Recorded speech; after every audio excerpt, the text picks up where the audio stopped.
Hi, this video is going to be about Yeshua and the Essenes healing methods.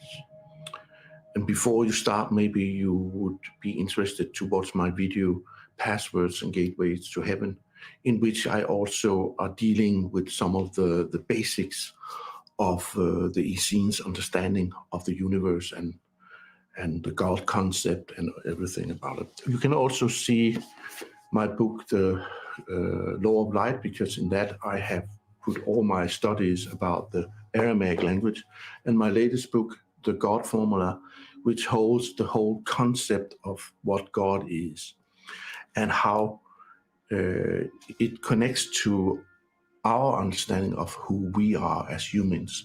Because you remember we were told in the first book of Genesis that God created man in his own image, as man and woman he created them.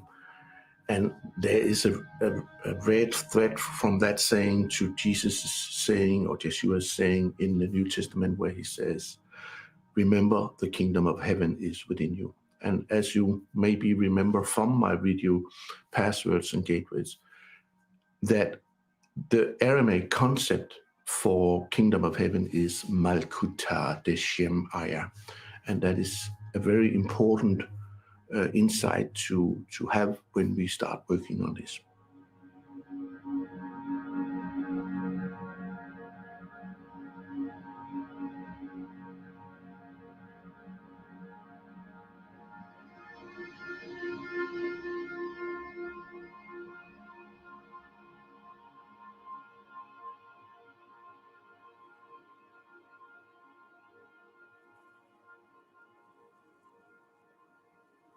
There's so much talk about these days that we are leaving a digital footprint everywhere we go because of the technology and so. But this kind of technology is very, very primitive compared to the more spiritual technology that the Essenes were using and were aware of.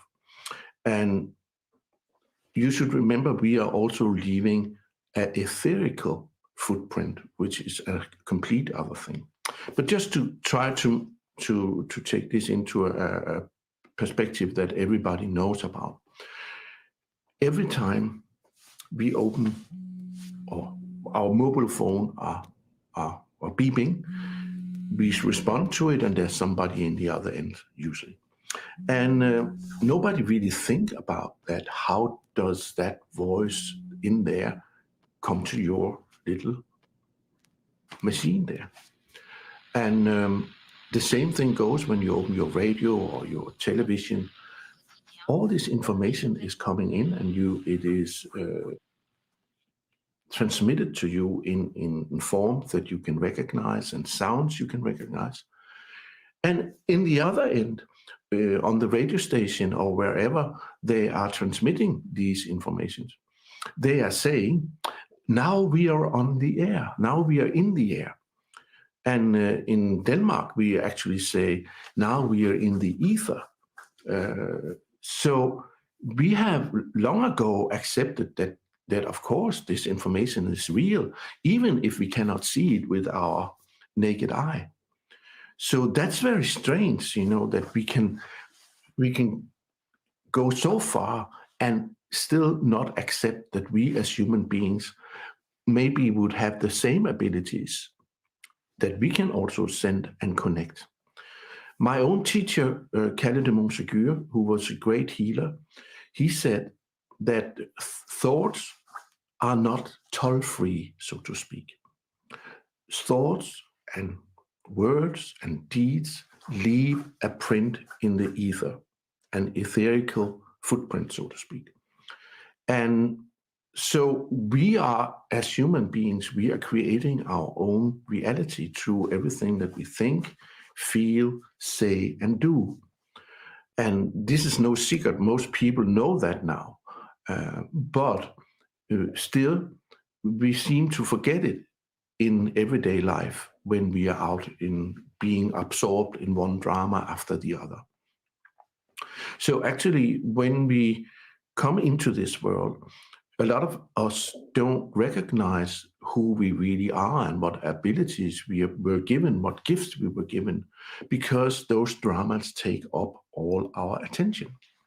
And that's a real problem of being a human, because you can actually be as a worldly success, living up to all the expectations and norms of the society, and still, at the end of the day, haven't been in touch with the abilities I'm talking about. So that is why I think it's important that we reinvent, so to speak, or we start to rediscover those methods and those perceptions and insights of Yeshua and the mystery school that he was raised in, the Essene community in the Holy Land. Just to start somewhere, I would just read to you something that was found in one of the scrolls in cave 4 at Qumran in the Dead Sea Scrolls. And this is Essene writing, talking about their coming Messiah, Yeshua. The heavens and the earth will listen to the Messiah of the Heavenly One, and none therein will stray from the commandments of the watchers of the light being the Essenes. You seekers of the Lord, the chosen one and firstborn, strengthen yourself in his service. All you hopeful in your heart, will you not find the Heavenly One in this, you who are so patiently waiting for the Messiah? For the Lord will consider the pious and call the righteous by name. Over the meek his spirit will hover, and he will renew the faithful with his power. He will glorify the pious on the throne of the eternal kingdom, as he liberates the captives, restores the sight of the blind, and straightens the bent. And forever I will cleave to the hopeful, and in his mercy and the fruit of a good deed will not be delayed for anyone. And the Lord will accomplish glorious things which have never been seen before, just as he said, for he will heal the wounded and revive the dead and bring good news to those who are suppressed. He will set the poor free and lead the homeless and feed the starving. This prediction is not only talking about Yeshua as the Messiah, but also about each one of us and our potential to become transfigured. And to be transfigured is actually to live up to another thing of what Yeshua is saying in the New Testament, that in order to connect to that inner kingdom of ours, we need to be reborn even within this lifetime. And what does that mean? To be reborn within this lifetime is that we become aware. We wake up from the slumber and the dramas and become aware that that self that we have identified ourselves with, the so-called ego or lower self, who loves the dramas, who really thrive from dramas, have another side to it, a so-called higher self. So you could say that when we are born into this life as souls, we are in many ways protected by the ego, like a shell around who we really are, because we need to understand what kind of society and circumstances we are landed in. And as we grow, hopefully, that higher self is becoming more and more aware. And like as a rocket, so to speak, it goes up and it leaves the ego behind where it belongs, and itself reach up and become our connection to all the faculties that we were given access to right from the beginning, but that we have forgotten all about because we identified ourselves with that ego.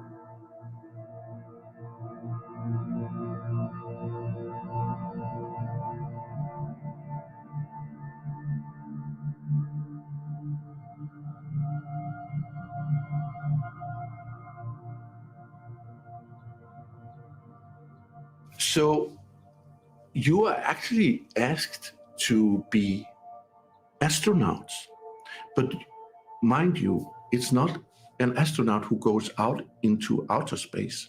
It's an astronaut who explores the inner spaces and the inner universe, because that is so vast that there's no end to it.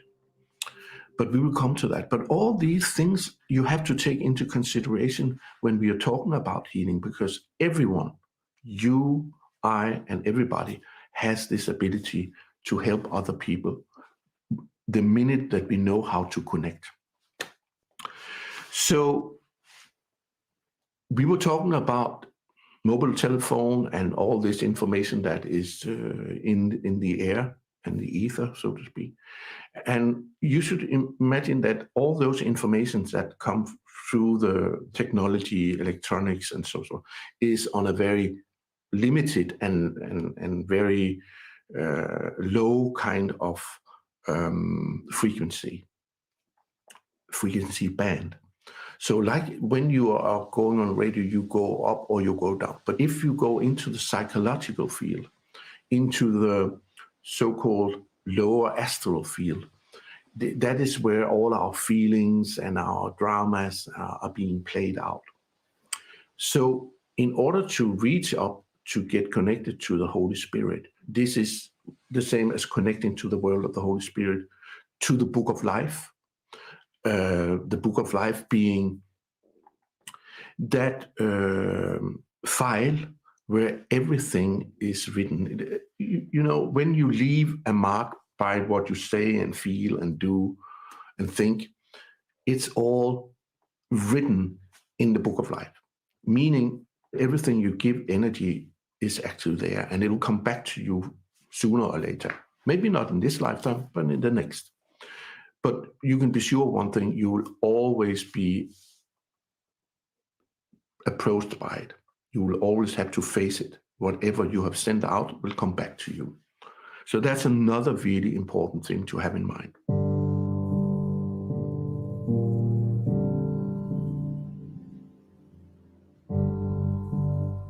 Actually, in the New Testament and also in the Gospel of Thomas, for example, the one of the forbidden Gospels who didn't make it to the New Testament, there is everything written down about healing and how those faculties are being opened up and used. And in the New Testament, Yeshua is saying different things. For example, he says, a healer should not heal his own. Why not? Because if you have tried to heal one in your family, and they have known you as whatever you have been before, and now suddenly you say, I can actually heal. A lot of people will turn their back and just laugh. Yeah, but how can that be? You're the one, I have seen you doing all those stupid things, you know. You remember from the, I think it's the Gospel of Luke, also in Mark, there's a woman who have bled for 10 years, who have heard about Yeshua coming to her town. And the only thing she knows is that he's the best healer that people have ever seen or heard about. So she goes there, obviously, and cannot get hold of him. But as he passes, she just managed to touch his robe. And he turns around and said, who was that who interfered here? And she said the famous word, Master, I knew that if only I could touch you, I would be healed. And then he said the even more famous words, woman, your faith have healed you. So by that, you have very, very important information that there is something going on between the healer and the healee or the patient. And you need to understand that if a person comes to you, I've seen this so many times, I also worked as a healer for many, many years myself, that it makes a huge difference if that person who is coming to you, you already believe that she or he have come the right place. My own teacher, the Kepha, every morning people were phoning him from all over the world. And almost every day there were one patient who were given up by the doctors and the hospital and the system, and maybe only given 1 year, half a year, or a few months left. And of course they were desperate and said, please, can you help me? Of course, he said, without any doubt. Yes, of course. And usually he could. It took him a few days, maybe a week, and then that person would restore to normal health. So the minute that you can provide a yes, so to speak, can you help me? Yes. And that yes is something that it comes from a place deep within you where you have no doubt. You know who you are and you know who you aren't. You know that you are just a vehicle through which the Holy Spirit now works. And when you know also, when a patient comes to you and asks for your help and you say, of course I can, that I is referring to that kingdom of heaven within you, because you know that now you have to connect your inner kingdom to that client's inner kingdom of heaven. Because if you have seen my video, the passwords and gateways to heaven, you will know about the Ruach, the Holy Spirit, and the MINISTRIES.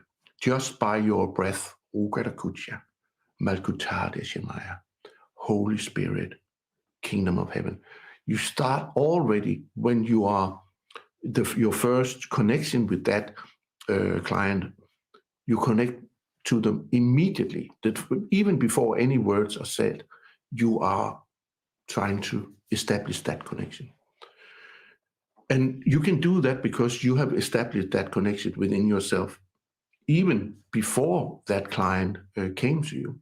Because every day you must connect to the source, so to speak, or to God, because that's the only way that this can work. And we can read in the New Testament, maybe you remember also, it said that some of Jesus' disciples, they are trying to help people by healing and so, but at one point they cannot help a certain person, and they get back to Yeshua and said to him, Master, how come we cannot deal with this? Why doesn't it work for us? And he said, it's because you don't believe enough. You haven't got faith enough. And you must also remember, he tells them, that there is certain healings that need you to be praying and fasting. You have to pray and fast, meaning that if you really want results, when you really want to be prepared, you need to go into a few days of fasting and praying. So you remember another story in the New Testament where Yeshua is called to come and help his good friend Lazarus, that is very sick and lying just about to die. And he just hesitates, and he stays a few extra days before he starts his travel to. Why? Because he knew that in order to help Lazarus, he need to fast and pray. And you cannot just do that and say, I have fasted now 10 minutes, that's enough. No, it takes a few days. And only then do he go. And when he came near Bethany, Mary and the Magdalene comes out, or is it Martha? I don't remember right now, and said, Master, where have you been? He's already been in the grave now for 4 days. He have died. No, he says, Yeshua, he's only sleeping. Because now he's connected totally because of the fasting and the praying. And he knows, because there's another thing when you fast and you pray. The veil is, so to speak, just taken aside. And he has a complete crystal clear view of the situation beforehand. He knows everything about it. My teacher and the seer Kepha knew nothing about this. He had never read the New Testament, but he knew all about that when he fasted. And he sometimes did that for a week, only drinking water with a little bit of salt, ionized salt. And then he became so crystal clear. Also, he could connect immediately to any person who phoned him and read the files of that person in the book of life. So this is the real answer to our question. Another thing that happens when you do this, You see, when we are working in that frequency where all the technology in the three-dimensional and also the psychological, those two bands of frequencies, that is what I call the world of questions. And a very severe problem is that we in this world are seeking answers in that world of questions. And we find some very limited ones who are only temporary and does not provide any real solutions to anything. They last a day, a week, maybe a year, then you have to go and find new things, meaning that we are going around in circles and we are finding the same solutions, we are just giving them new names, and then we think everything is wonderful. But you see, where spiritual work and healing work actually starts where the intellect cannot go. You see, the intellect is part of the three-dimensional and the body work. It has nothing to do with your real you, the real self, the real I, the higher self. Because the higher self doesn't need to think, so to speak. Let's be honest. If you manage to purify your thoughts, and of course that's possible, you create less noise. But still, it's a kind of curse, really, that we are creating noise every time we try to find words to tell something and to share something, exactly as I'm doing now. English is not my language, as you can hear, of course, but I'm trying very hard to find, and I know every mystic and every spiritual scientist are trying to find words for something that have no language, really. And that is, of course, a sad situation, but nevertheless, one has to try, and we are doing our best. There's so many people, serious people working with these things that I think it was Greg Braden who also said a few words about this, about trying to find the right language for this. You see, in our society as a whole, most people think that the intellect and expanded intellect is the highest form of energy that man can reach. But I tell you, it's just when that comes to a dead end and can't go any further, that's actually when real spiritual life starts. Because then you have to leave the three-dimensional space and the low frequency bands and reach out. And the only way, as I know it, to do that is through prayer, fasting, and spiritual practices of different kinds. All traditions have each their way, so I'm not sitting here promoting a special way. I'm only talking about what I have experienced and that tradition of the Essenes and Yhwh'S.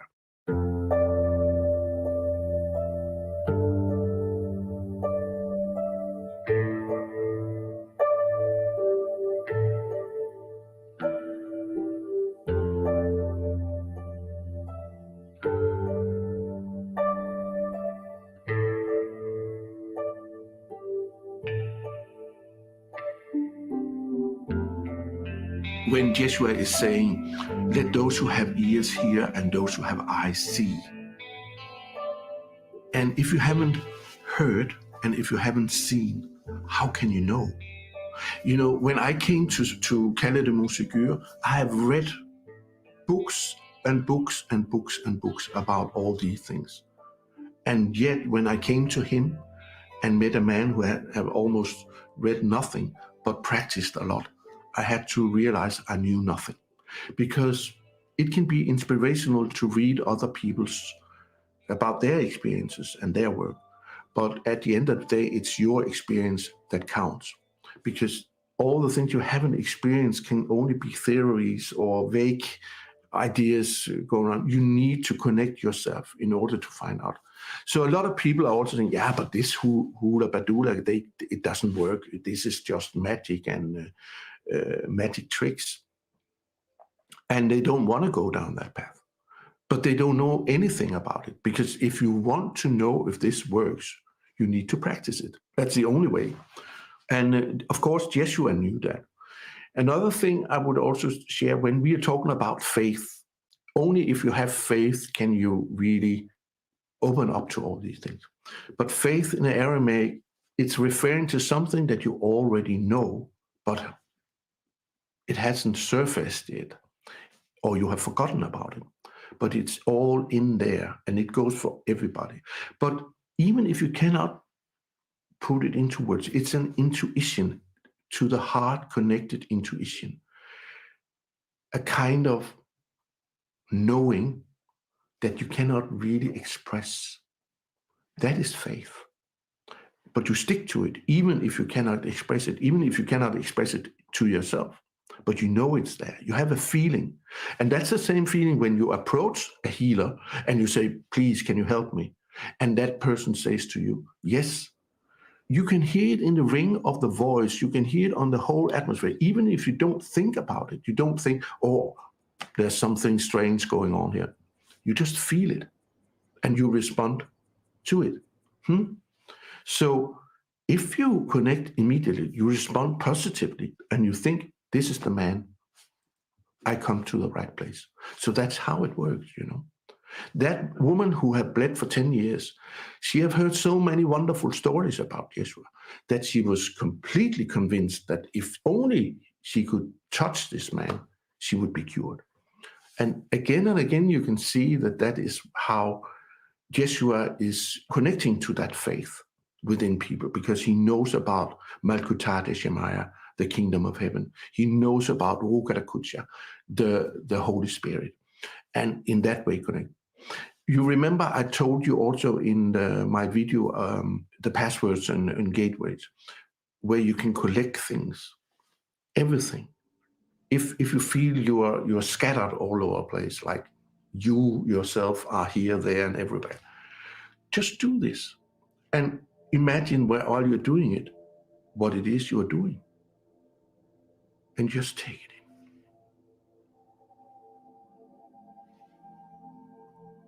And take it into your heart. Yes?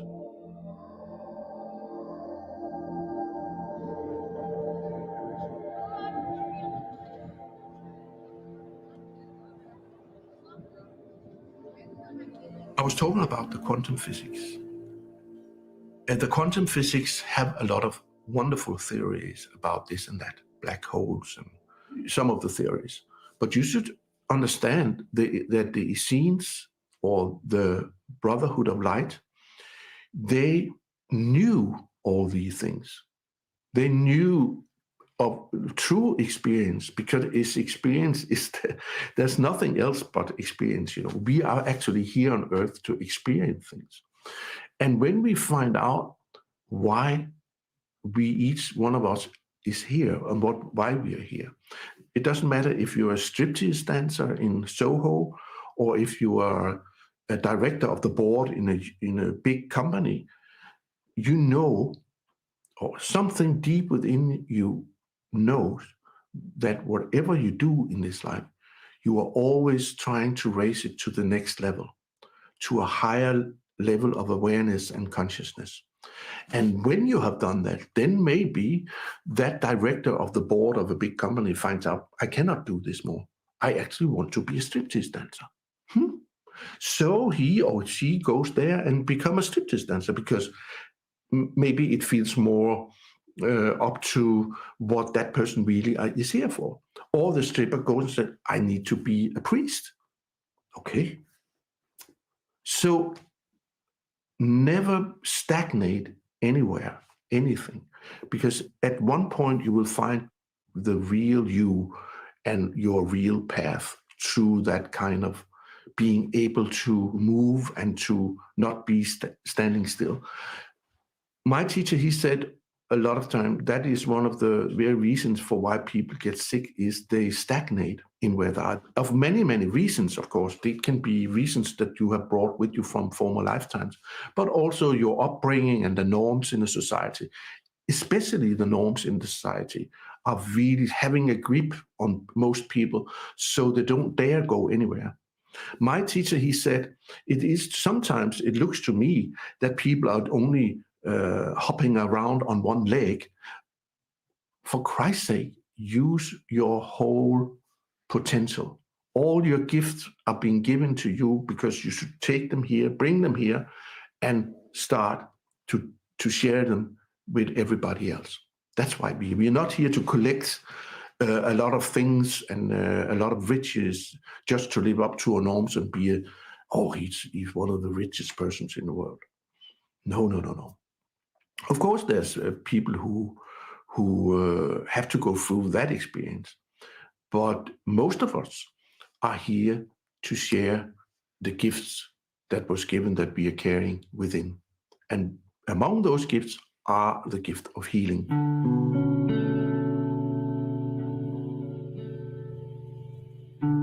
You know, the Essenes were very, very revered healers. Ordinary people came to them and not to the priest in Jerusalem because they knew that the Essenes, or the Watchers of Light, they could be trusted 100%. And when you came to them, if you wanted to give something in return, you could do it, but it was absolutely not something that was needed.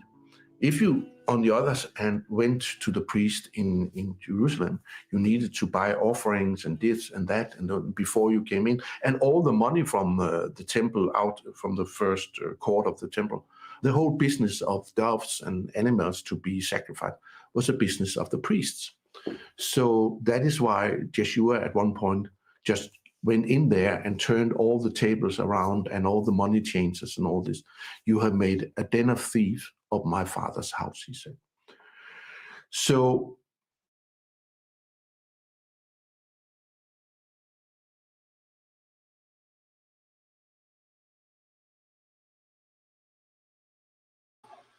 Mic check, 1 2 1 2. Can I be heard? If I can be heard, give me a Yahoo up in the chat.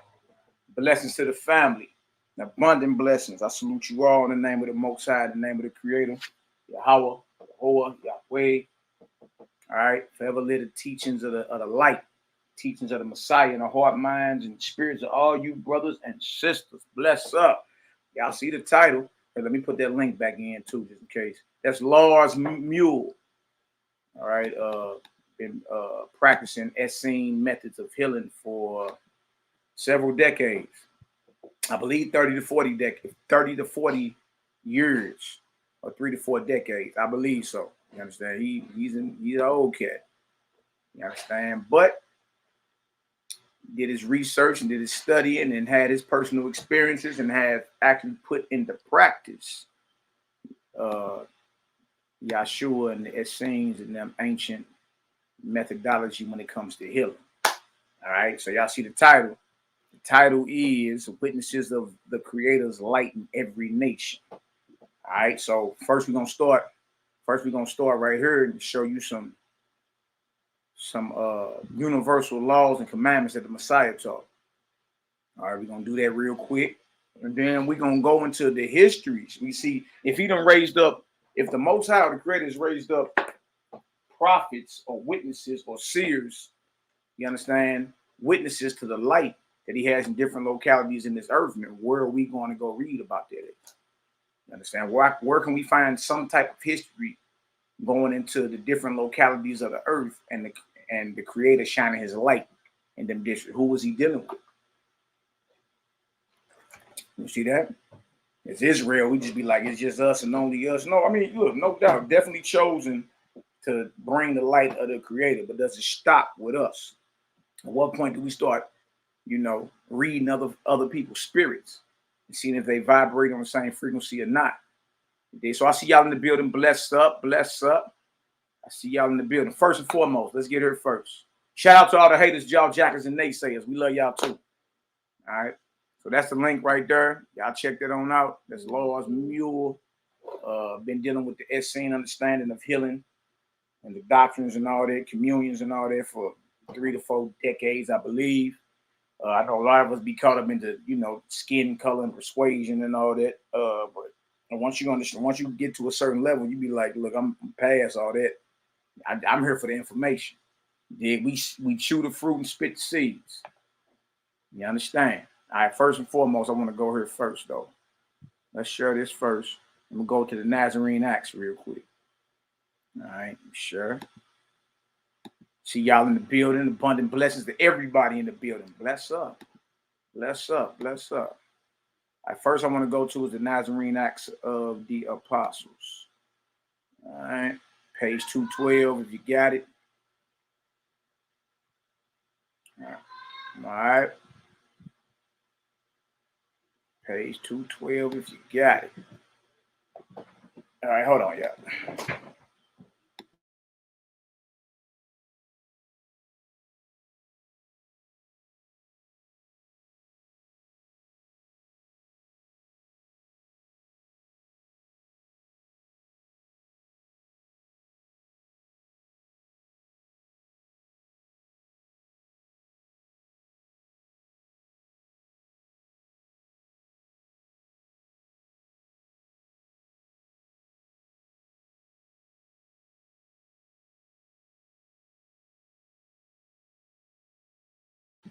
All right, y'all, please forgive your brother. All right, this is what we're going to first is the Nazarene Acts of the Apostles. All right, for y'all that don't know, this first century documentation going all the way back. Purportedly, Clement is documenting all of Peter's battles, dealing with Simon Magus, dealing with, you know, all the madness going on. He detailed every last one of his debates. He did, and then when he wasn't debating, he was breaking Clement off. Now, according to this right here, chapter 20, page 212, you got the Nazarene Acts. Chapter 20, Peter goes in about the Brahmins. All right, look at this.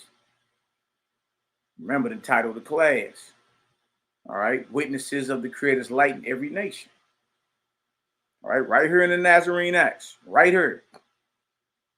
All right, look at this. There are likewise amongst the Bactrians in the Indian countries immense multitudes of Brahmins, who also themselves from the tradition of their ancestors and peaceful customs and laws, neither commit murder, nor adultery, nor worship idols, nor have the practice of chewing on animal sandwiches. Y'all see that?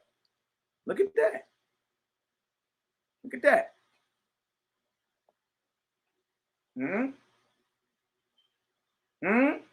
Nor have the practice of eating animal food, or are never drunk, neither do anything maliciously, but always fear Creator. Always fear Creator.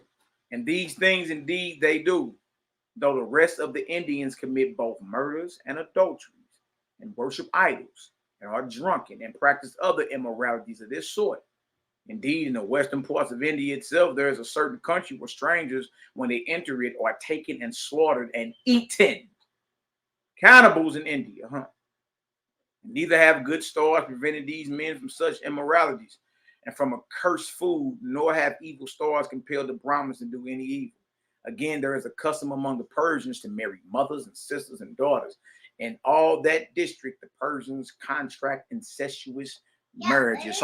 So right here is going into how in India, all right, you have the orthodoxy that's into murder, warfare, chewing on animal sandwiches, doing all types of immoral acts. Then you have those of the brotherhood who are dealing with the light of the Creator. You understand? And look at their customs. Look at their customs. And the note says, who also themselves, do this right here. Right here. This is how they get down. And these ain't even Israelites. All right, these ain't even Israelites. Look at this. Who also themselves from the tradition of their ancestors. And that's what we're going to go in today. You understand? What's the history behind the tradition of these peaceful brothers and sisters who live in communities who are not part of the orthodoxy when it comes to Hindu or Buddhism or Brahmin? They ain't even with the orthodoxy. They peaceful. And from the tradition of their ancestors and peaceful customs and laws, they neither commit murder, nor adultery, nor worship idols, nor have the practice of eating animal food.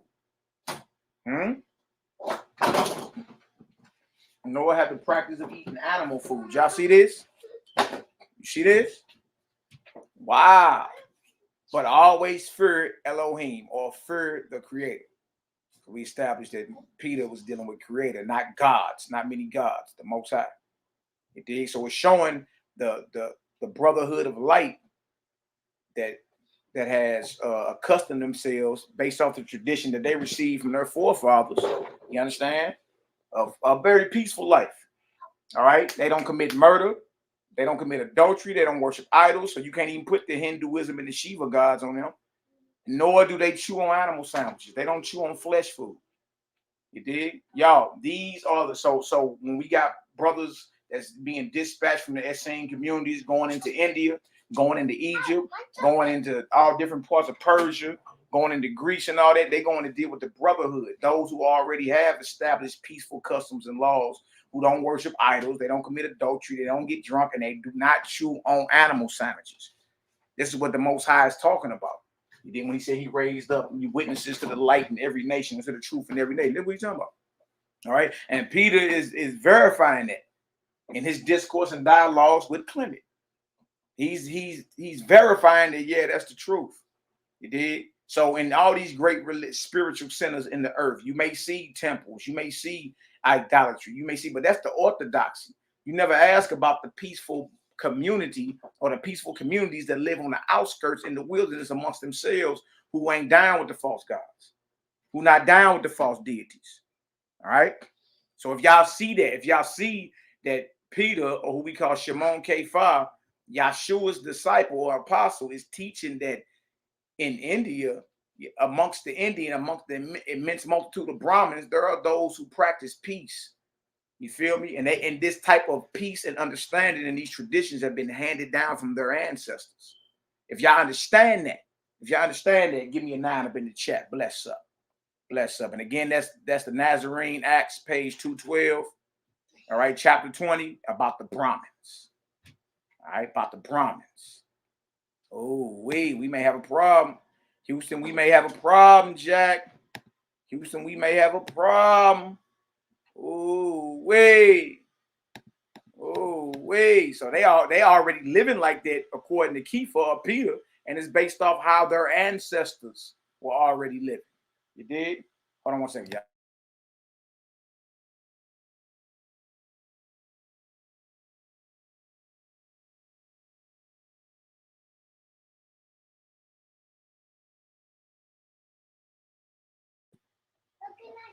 Okay, she don't got to right now. Oh, wait. All right, let me get this together real quick, y'all. Straighten this on up real quick. Short leggers in the building. Bless up. All right, now let's work. Let's work. We see that already, right? We already see that. All right, let's get back to it.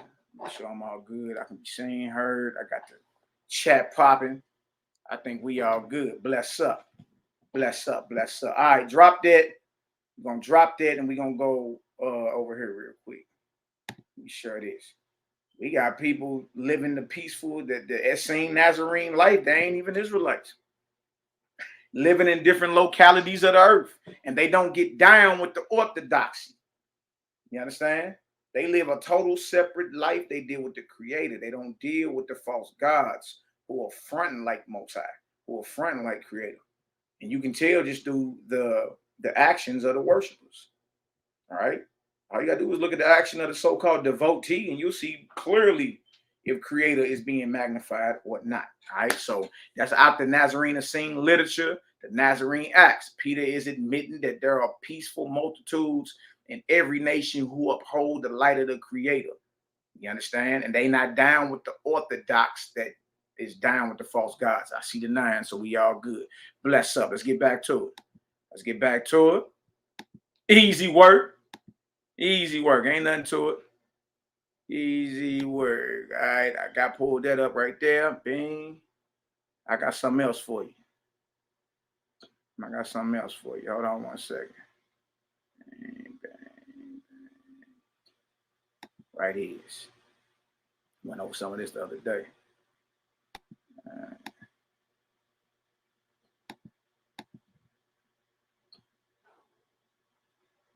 Show y'all something. Right here. All right, this right here is the introduction to book 3 of the Essene Gospel of Peace. I went over some of this yesterday. I just want to show a few spots, all right, that is in our literature that show that all over this earth, the Creator was shining his light. and raising up, you understand, mortals to bear witness to that in their own localities. All right, we have Peter admitting that Peter is one of the Messiah's top apostles. He's saying, look, in the Indian countries, amongst the immense multitude of Brahmins, there are those who don't eat flesh, who ain't down with the war, they don't commit adultery, they not with the idolatry and the images, they ain't chewing on animal sandwiches, they ain't doing none of that.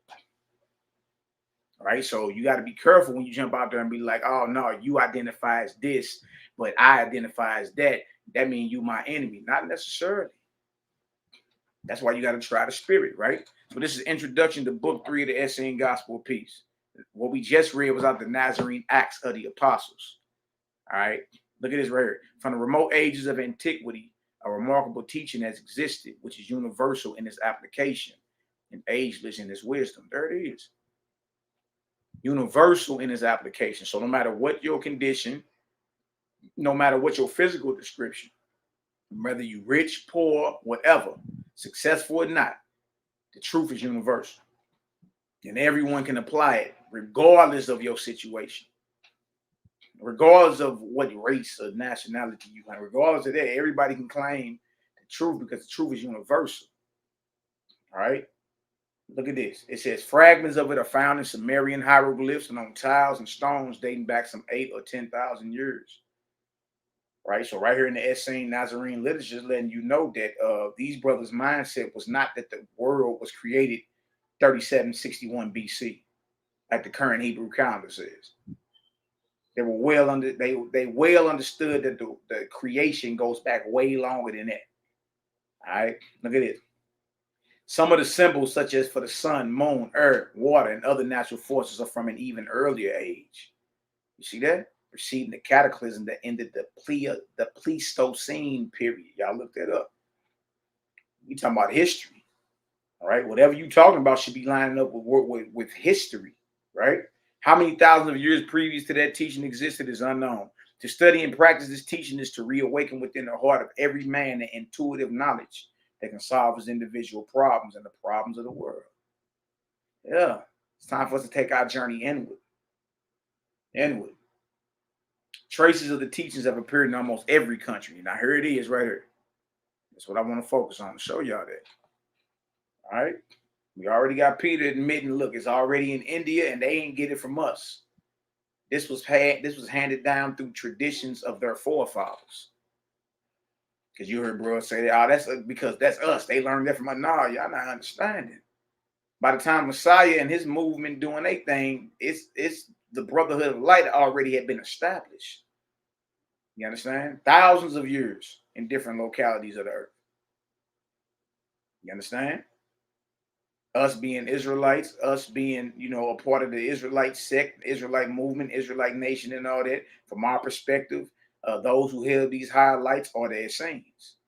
But the Essenes was a brotherhood, a worldwide brotherhood. And these brothers could travel to all these different spots and bear witness to the light in that locality, because this is what they are teaching and learning back around Palestine, back around India, back around Tibet, back around Egypt, you see? Traces of the teaching of priests have appeared, in almost every country and religion. Its fundamental principles were taught in ancient Persia, Egypt, India, Tibet, China, Palestine, Greece, and many other countries. Now here it is. Remember the title of the class, right? Right, witnesses of the Creator's light in every nation. Every nation. All right, look at this. But it has been transmitted in its most pure form by the Essenes, that mysterious brotherhood which lived during the last 2 or 3 centuries before the Common Era in the 1st century of the Christian era at the Dead Sea in Palestine and the Lake Merodis in Egypt. In Palestine and Syria, the members of the brotherhood were known as Essenes, and in Egypt as the therapists, therapeutic, or healers. So that gives more credence to the video we just saw with Law's Mule. The Essenes, this whole brotherhood was a brotherhood of light, but they were very well advanced in anatomy and botanicals, even in astronomy. You understand? These your doctors, but they wasn't living amongst the riffraff. They was off in the wilderness. You had to go holler at them. You had to go check in with them if you wanted to get some higher light and understanding. All right. It says the esoteric part of their teaching is given in the tree of life. They're seeing communions with the angels and the sevenfold peace, among others. The exoteric or outer teaching appears in Book 1 of the Essenes Gospel of Peace and the recently discovered Dead Sea Scrolls. The origin of the brotherhood is said to be unknown, and the derivation of the name is uncertain. Some believes it comes. I got you, trust me. All right, some believe it comes from Enoch. Some believe it comes from Enosh or Enoch and claim him to be their founder. Their communions with the angelic world having first been given to him. Others consider the name comes from Israel, the elects of the people. So Esrael, Israel, or the elect of Israel is Israel, the elects of the people to whom Moshe brought forth the communions at Mount Sinai, where they were revealed to him by the angelic world. Y'all heard this? Moses got it from ambassador angels. But whatever their origin, it is certain that the Essenes existed for a very long time as a brotherhood. As a brotherhood. Perhaps under other names and other lands, absolutely. Salute Cosmine to the faithists. Salute Shalom to all my Nazarene Essene faithists, brothers and sisters. Bless up. The teaching appears in the Zen Vesta of Zarathustra, who translated it into a way of life that was followed for thousands of years. It contains the fundamental concepts of Brahmanism. We just read about the Brahmins, didn't we, in the Nazarene Acts? Now we're going to read about Zarathustra today, too. All right. The teaching appears in the Zen Vesta of Zarathustra, who translated it into a way of life that was followed for thousands of years. It contains the fundamental concepts of Brahmanism. So this just made the Nazarene Acts come alive. There's a chapter in there about Brahmanism and how they're peaceful people. You understand? And don't chew on flesh and ain't into the idolatry or the adultery. People like that could be your neighbor, because you live by the same code. It contains the fundamental concepts of Brahmanism, the Vedas, the Vedas, the Vedic text and all that, yeah. And the Upanishads and the yoga systems of India. Sprang from the same source. Some people afraid of even yoga. Today, you can't even stretch in front of a Hebrew. He'll call you demonic. Like, dang, bro, I can't even stretch. But all these different spiritual systems have their beginning in this fundamental teaching. They go all the way back to the beginning. All of them do. All right. Buddha later gave forth essentially the same basic ideas, and the sacred Bodhi tree is correlated to the Essene tree of life. In Tibet, the teaching once more found expression in the Tibetan wheel of life. All right. And it goes into the Stoics in Greece and all that. You understand? So I want to show that. I want to show that in different localities of the earth, the Creator had his light shining. All right. Look at this. It says right here. Talking about how good they was at cultivating the land, even though they was living in desert areas, they still were growing their veggies and fruits because of their understanding, their advanced skill and understanding in botany. You know what I mean? They had no servants or slaves and were said to have been the first people to condemn slavery, both in theory and practice. There were no rich and no poor amongst them, both conditions being considered by them as deviations from the law. They established their own economic system. Yeah, that's the purpose of coming together. That's the whole purpose of it. You got to establish your own economic system based wholly on the law, and show that all man's food and material needs can be attained without struggle through knowledge of the law. Now, when the Essenes say law, they're not talking about the Torah portions everybody do. They're talking about, spiritually speaking, they're talking about the cosmic laws that govern the universe that the Creator has established, and the laws of nature that govern the earth. So we're talking about cosmic laws and natural law, which come from the Creator. That's what they're talking about. All right. And saying you can obtain food, shelter, clothing, everything that's a necessity without struggle. Right? Just take a certain type of knowledge. They spent much time and study both of ancient writings, so they were very well skilled, very well educated, and special branches of learning such as education, healing, and astronomy. Brothers were astronomers. They were said to be the heirs of Chaldean and Persian astronomy and the Egyptian arts of healing. Oh, wait.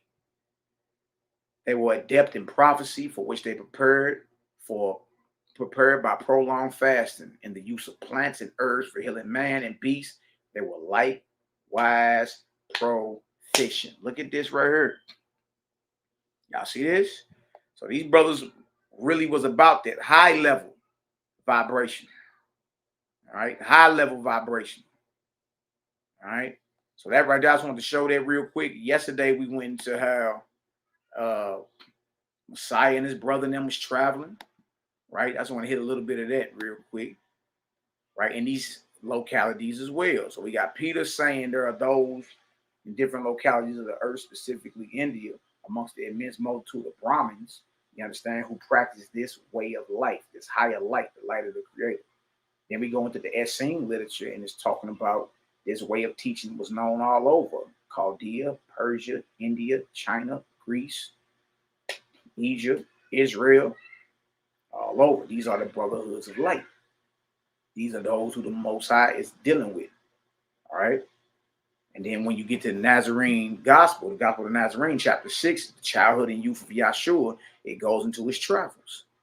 It goes into his travels. All right. I'm going to show y'all that. I ain't going to read the whole thing. We did that yesterday. I want to show y'all.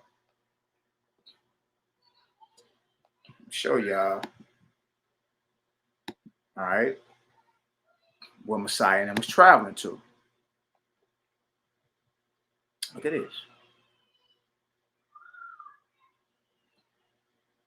All right, Gospel of Nazarene, chapter 6, verse 14. So it was there for several years. He traveled where? In India.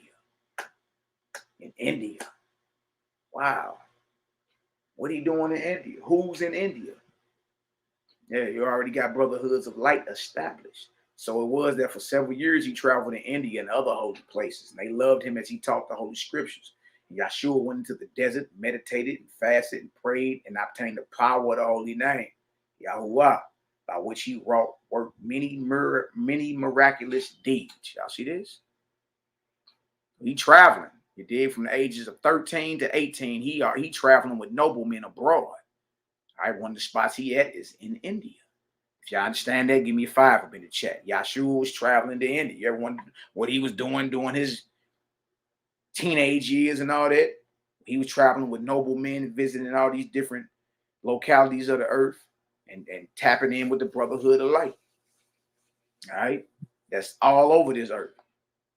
All right, in the 18th year of his age, Yahshua returned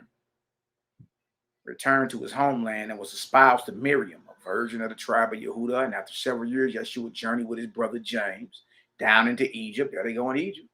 We just read where the brotherhood in Egypt were called the healers or the therapeutic, that they might learn the wisdom of the Egyptians, even as Moses did.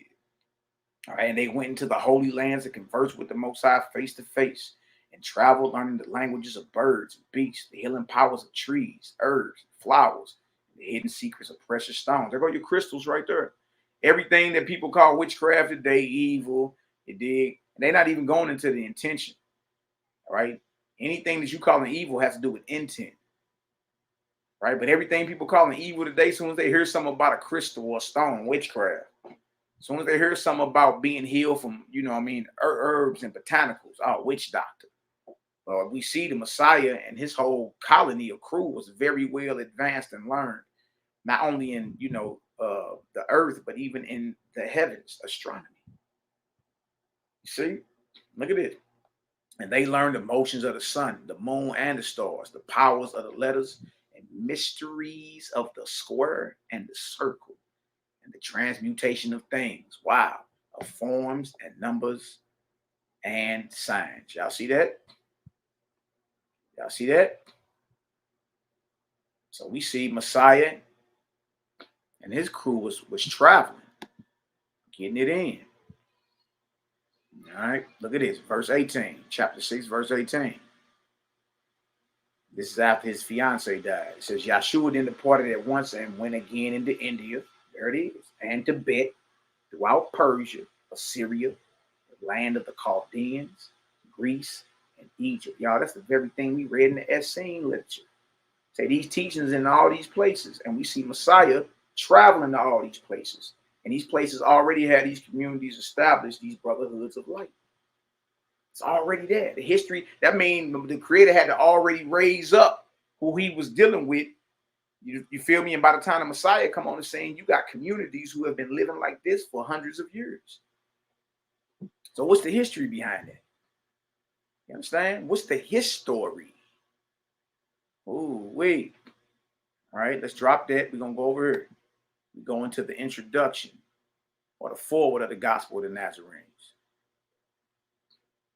All right, y'all see Messiah and they was traveling. They in all these very spots the Essene gospel said that these similar teachings were held at. They in the very spot that even Peter said that those that practice the peaceful forms of Brahmanism, they not into the idolatry. They ain't chewing no animal sandwiches or loin meat, booty meat. They ain't doing none of that. All right, they peaceful people. They ain't into the blood sacrificing. They ain't into adultery. They ain't into none of that. Yeah, these are stand-up people. You see it? All right. Now look at this right here. That's right. I keep the Creator at the head of all things. That's right. That's right. All praise. Now this right here is the forward of the gospel of the Nazarenes. In this gospel, there is also an emphasis on the universality of truth. Yeah, y'all, truth is universal. Remember that. None of us can brag that we author truth. Truth comes from Creator only.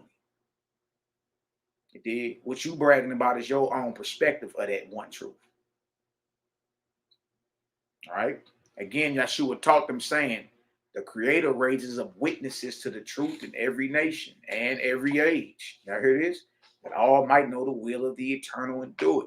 So that's where this class today and the class yesterday is based off that right there. Because Yeshua is saying in the Nazarene literature that the Most High raises up witnesses to the truth in every nation. So even before Yeshua came on the scene, this light was shining. And every age, different time periods, different cycles. That all might know the will of the eternal and do it. That's why a lot of Israelites scared of the Nazarene gospel. You understand? Because it takes away from that superiority complex that we got. I'm better than everybody type. You understand?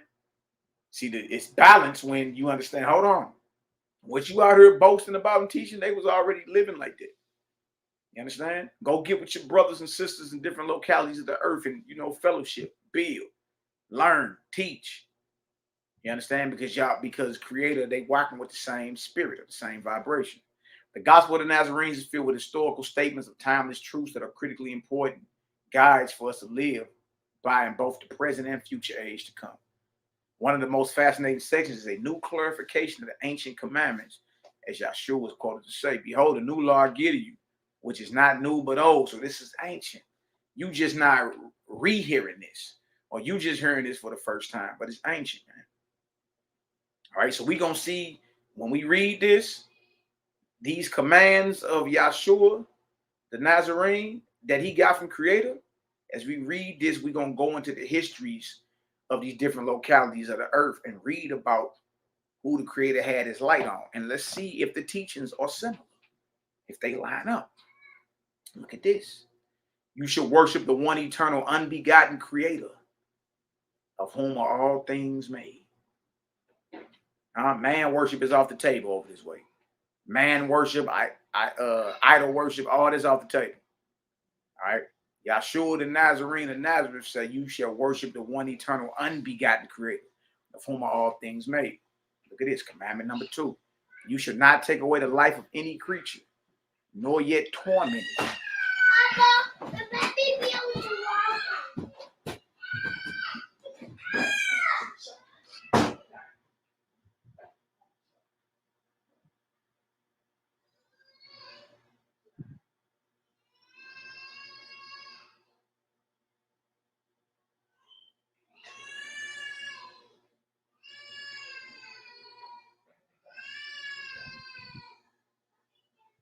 Yeah, be right here.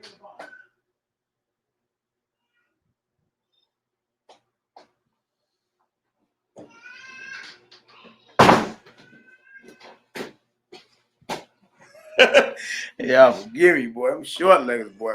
But this right here, it says, you should not take away the life of any creature, nor yet torment it. Commandment number 2. Y'all see that? Y'all see that? Commandment number 3. You shall cherish and protect the weak, the oppressed, and all creatures that suffer wrong. You shall not eat the flesh, nor drink the blood of any slaughtered creature, nor yet anything which brings disorder to your health or senses. You shall eat the fruits and herbs of the earth, and working in the law, live long in the land. Again, the laws, the cosmic laws of the heavens and the natural laws of the earth. All right. Look at this right here. Next one. It says right here. All right. You shall not make impure marriages where love and health are not, nor yet corrupt yourselves or any creature. Yeah, your marriages are based off love and health. Huh? You ain't supposed to be putting nothing into your mouth either that destroys your health or your senses, including chewing on animal sandwiches, loin meat. Look at this. You shall revere your fathers and mothers and all the teachers of righteousness. That's right. Salute to all the righteous fathers and mothers. You shall not bear false witness against, nor willfully deceive any, nor yet covet or steal their goods. You shall purify yourselves daily and rest the 7th day. You shall not do unto others as you would that others should not do unto you. You see that? So that's the teaching right there. Right? Those are the commands. All right. So what we're gonna do is go and see. My bad, y'all. We're gonna go and see if we can bear witness and find in different localities of the earth. Stop sharing that. In different localities of the earth, we're gonna go and see if we can bear witness to it. Yeah, bro, loin meat. Y'all already see. Y'all already see. I sent that out yesterday about that cow vagina, man. Everybody eating on. I'm like, this is crazy, man. All right. See y'all in the building. Bless up. DC Snipe in the building. Bless up. I see y'all. All right. Bro, Judah, loin meat. Yeah. Tenderloin. Tenderloin. All right. Nah, booty meat. Paul say you can eat whatever you want. Don't ask no questions. Eat it, don't ask no questions. Stop asking me all them questions. All right, shalom, shalom. All right. See y'all in the building. Bless up. You already see somebody getting the whoop. They got to tighten them short leggers up every once in a while. There is a duality in all things, I believe that. I see y'all in the building. All right, shout out there. I see y'all in the building. All right, all praises, all glory, all honor. So what I want to do next is going to show some of these great men, all right, who the Creator had shined his light on to raise up. And by the time Yahshua and his brother and his cousin and them traveling, these are the communities that they are going to see. You understand? Communities are already in the earth. We already got Peter admitting amongst the Brahmins, there are peaceful people who don't chew on animals, who ain't with the warfare, who ain't with the idolatry. You understand? Who ain't with the adultery? None of that. Bro, say I'm muted. Can I be heard? If I can be heard, give me a Yahoo up in the chat. Shout out to Selah Shalom in the building. Bless up, King. Bless up, King. All right, let me know if I can be heard. All right. My bro said I got sound. Okay, reboot. Yeah, reboot your computer if you got to. Bang, bang, bang. Yahoo, we all good. We working. All right. Well, let's go show. All right, let's go show. All right, bang, bang, bang. Let me share this. Let's go get into some of their history then. That's only right. All right, and then even in the Essenes literature brought up Zarathustra. All right. Oh, I speak. What everybody is afraid of. I probably got a few people just checked out of the few listeners probably just exited stage and left. Man, oh man. But let's go into this. I've been reading a few things out of here, man. It's very, very interesting. If you ask me, nonetheless, got to keep it real with you, man. There's a lot of interesting information. I heard a lot of people running their mouth. This is evil. This is satanic. I heard all that.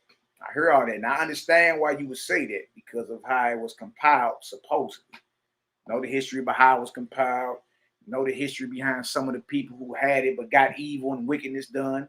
You know what I mean? We ain't let nobody off the hook. If anybody touching babies, raping women, doing any type of madness, starving, any type of homosexuality, any type of madness going on, we ain't down with none of that. And I'd be damned if I live with anybody on any community and it's all type of madness, molestation, and rape, and all type of sexual misconduct going on. Not me. Shit, your ass gonna be in the ground messing with us. We don't even play that.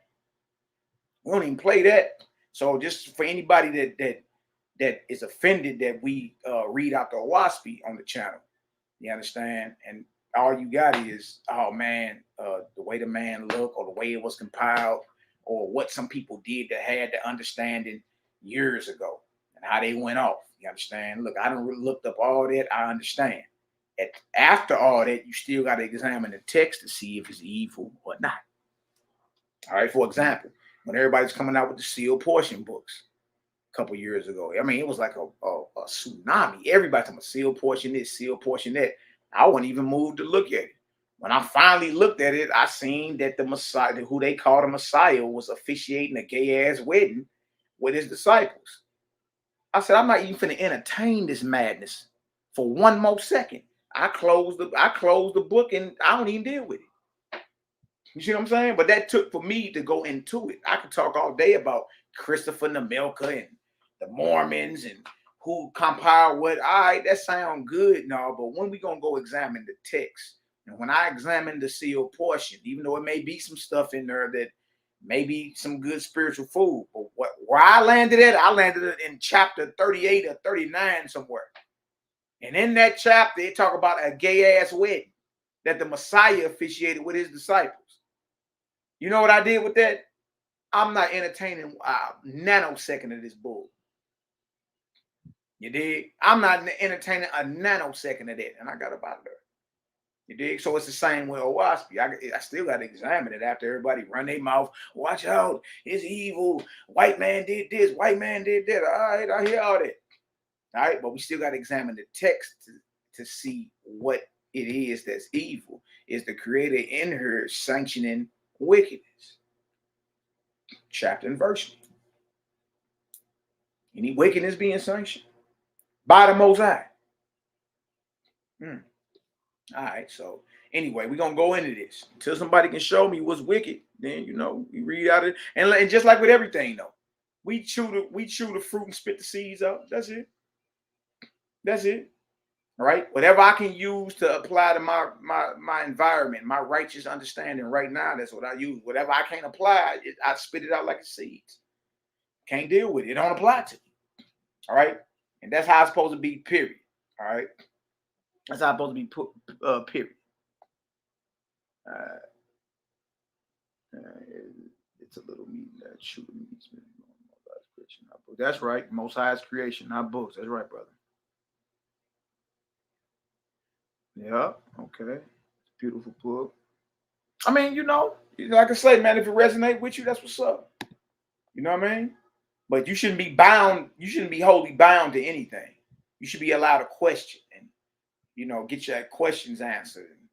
You understand? Like really read and study and dive deep down and see, does this quench my thirst? You know what I mean? All right, so we're going to get into this. Nova says it's a primary for the spiritual and practical enlightenment and development of individuals, groups, and humanity, for their glory and happiness, and for the glory of the whole, in the words of Yahweh, Jehovah, and his angel ambassadors. All right. And the saying right here contains a history of the dominions of the higher and lower heavens on the earth for the past 25,000 years, being from the submersion of the continent of Pan in the Pacific Ocean. That's the ring of fire. If you Google that right now, it'll blow your mind. That's the ring of. You type in ring of fire right now and go to images. The images they're gonna give you, that's Pan.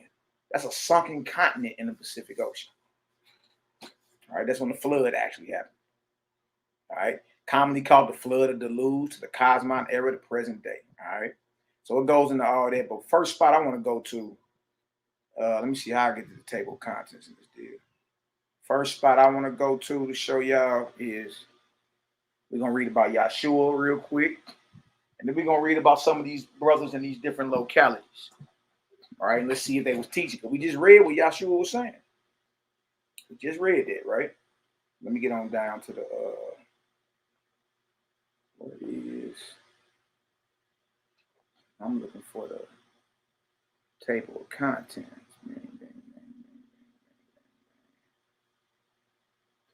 Oh, Jerry on the table of contents in this matchup. Hold on, let me go back one. It does. All right, right here, table of contents. Bang. All right, first spot we're gonna go to. Let's go and read about Yahshua. All right, that's God's book of Esra. Bang, bang, bang. Chapter 44. Pull this up so y'all see that. All right. Yeah, chapter 44, chapter 42 to 47 right here. All right, now right here, let's look at the teachings of Yahshua. All right, I don't be into them pictures; they miss me with that.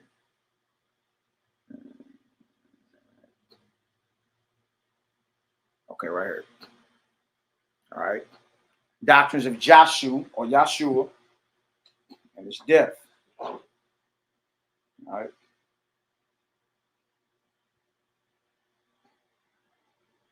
Right here. All right.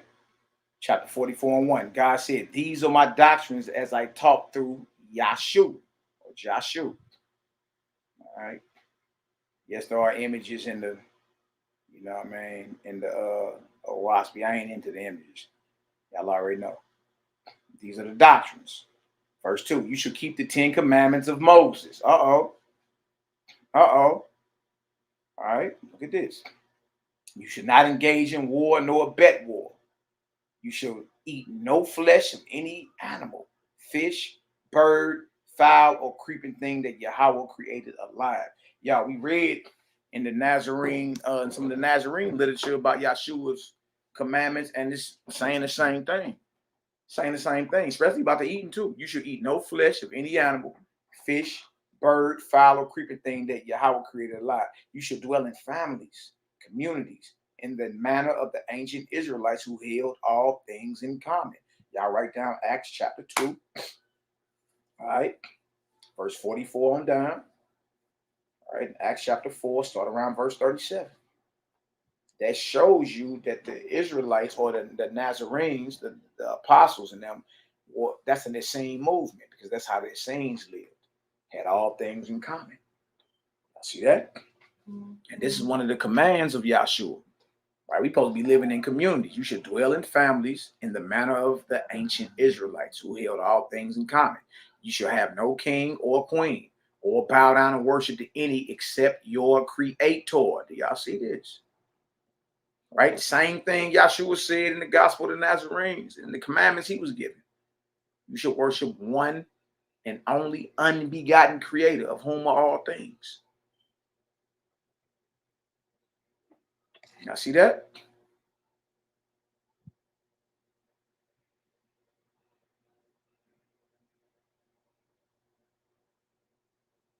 This is Marcus Israel, my beloved brethren. We in the book of Esra, chapter 44. All right. And this is Yahshua's commandments. Notice we dealing with Israelites.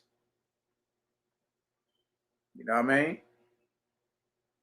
See, we dealing with Israelites. Yahshua is an Israelite, right? Or was an Israelite. Murdered in Jerusalem, right? It's the same. So these are his teachings. And they line right up with what we read in the Nazarene literature. All right.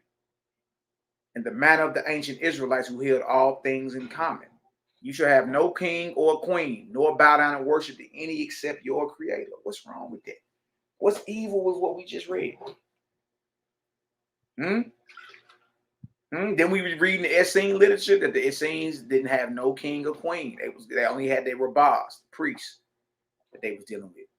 You should not call on the name of angels to worship them, nor to counsel with them on the affairs of earth.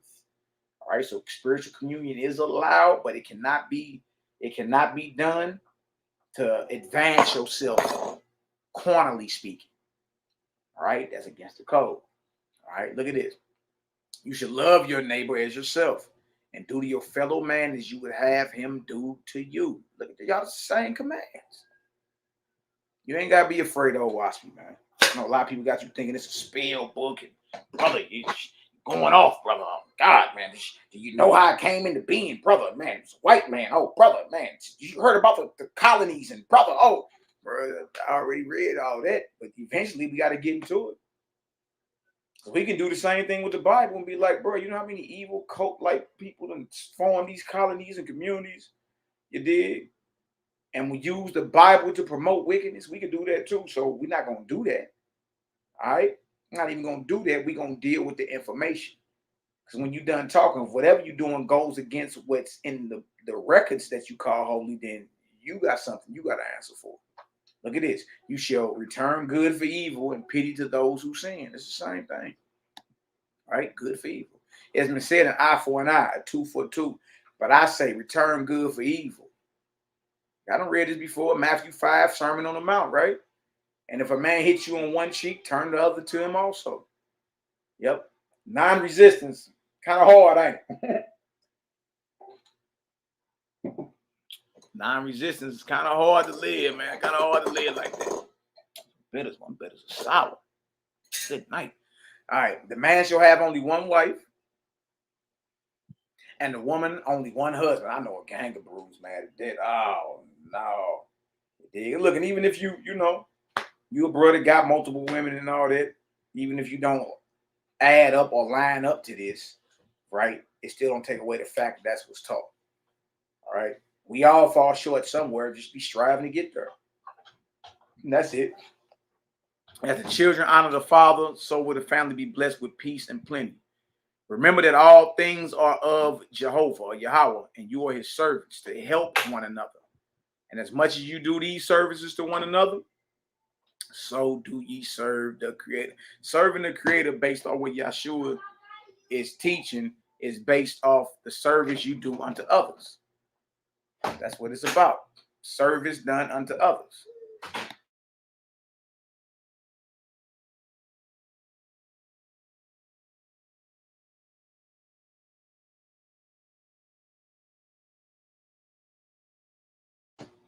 Ooh-wee. All right, now look at this. What's up, little Joker? What's good? You all right? You got stuff all on your face, all on your head and stuff. Look at it. So serving the Creator has everything to do with serving your neighbor or righteous work done unto others. Look at this. 44 and 16. Behold only the virtues and wisdom in your neighbor. His faults you shall not discover. You're not supposed to be, and that's a hard one right there. This is real easy to talk about what somebody doing wrong. You dig? But in the midst of all type of wrongdoing, in the midst of everybody talking bad about your neighbor or the next brother or sister, you dig? It's more conducive to the Creator's character for you to behold the virtue in somebody. Like, bro, you doing good right there. I see you. Sister, you doing excellent right there. I see you. Even though they may fall short. All right. All right. Behold only the virtues and wisdom in your neighbor. His faults you should not discover. His matters are with his Creator. I heard this? His matters are with his Creator. When you're done talking, we can point the finger about everything that somebody falling short on, including ourselves. You understand? Everybody got a vice and fall short somewhere. All right? So the challenge is through Yahshua, what he's teaching that he got from the Creator is stop talking about your neighbor's downfalls and shortcomings. Behold his virtue. Why? Because his matters are with his maker, his Creator. Do not call on the name of any God or Lord in worship. Y'all heard that? Do not call on the name of any God or Lord in worship, but worship Yahweh. Worship Yahweh only. Y'all see this? Makes sense though, don't it? There ain't nobody breathing alive that can read that and have a problem with it. How you got a problem with that? Do not call on the name of any God or Lord in worship, but worship Yahweh only. And when you pray, let it be in this manner. Jehovah, Yahweh, who rules in heaven and earth, hallowed be your name, and reverend among men. Sufficient for me is my daily bread, and as much as I forgive those who trespass against me, so forgive me, and make me steadfast to shun temptation. For all honor and glory are yours, worlds without end. Amen. That's the prayer. To visit the sick and distressed, the helpless and blind, to relieve them, to provide for the widow and orphan, and keep yourself unspotted before men. These are the way of redemption. He letting you know this is the practice. This is what you can do practically, you understand, to ensure your redemption. Visit the sick and distressed. Do righteous work unto others. The helpless and blind, and to relieve them. Help them out, man. To provide for the widow and orphan, and keep yourself unspotted before men. These are the way of redemption. I like that. I like that. All this is righteous we talking about. Look at this. 44 and 22. All right, look at this. It says, you should take no part in the governments of men, but observe the will of Yahweh. All right? Being obedient to all governments for his sake. Only observe the will of Yah. That's it. All right? But he's telling us don't take part in government. All right? Don't be out here arguing. I'm a Democrat. I'm a Republican. You know what I mean? I'm blue. I'm red. I'm conservative. I'm liberal. Don't even get into all that. All right? And don't be out here trying to overthrow the government either. You understand? Every man's rise and fall, whether it's government or not, yes, it has to do with the Creator's time. Look at this. All men are the children of one Father, who is Yahweh, Jehovah. And whoever chooses him and keeps his commandments is his chosen. I know that made somebody spill their coffee. I know. I know.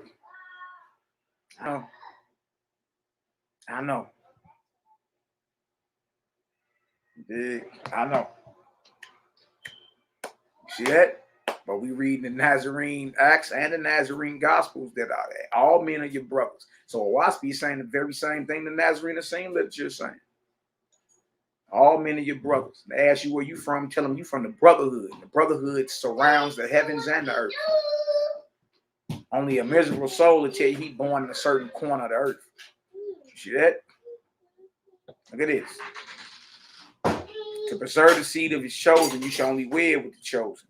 Do not contend with any man for opinion's sake, nor for any earthly thing. You ain't going to war or fighting over nothing earthly. And let your speech be for others' joy, or do not open your mouth if your words will give pain. Don't even talk. If your words, look, even if it's joning, you know, we grew up joning, John Masters. But Yahshua is letting it be known here. Like, if it ain't about joy, don't even open your mouth. And you know what you say, you can project and say, you know what, that's pain. Hold on, y'all. Hold on 1 second.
Oh, wait. Hold on.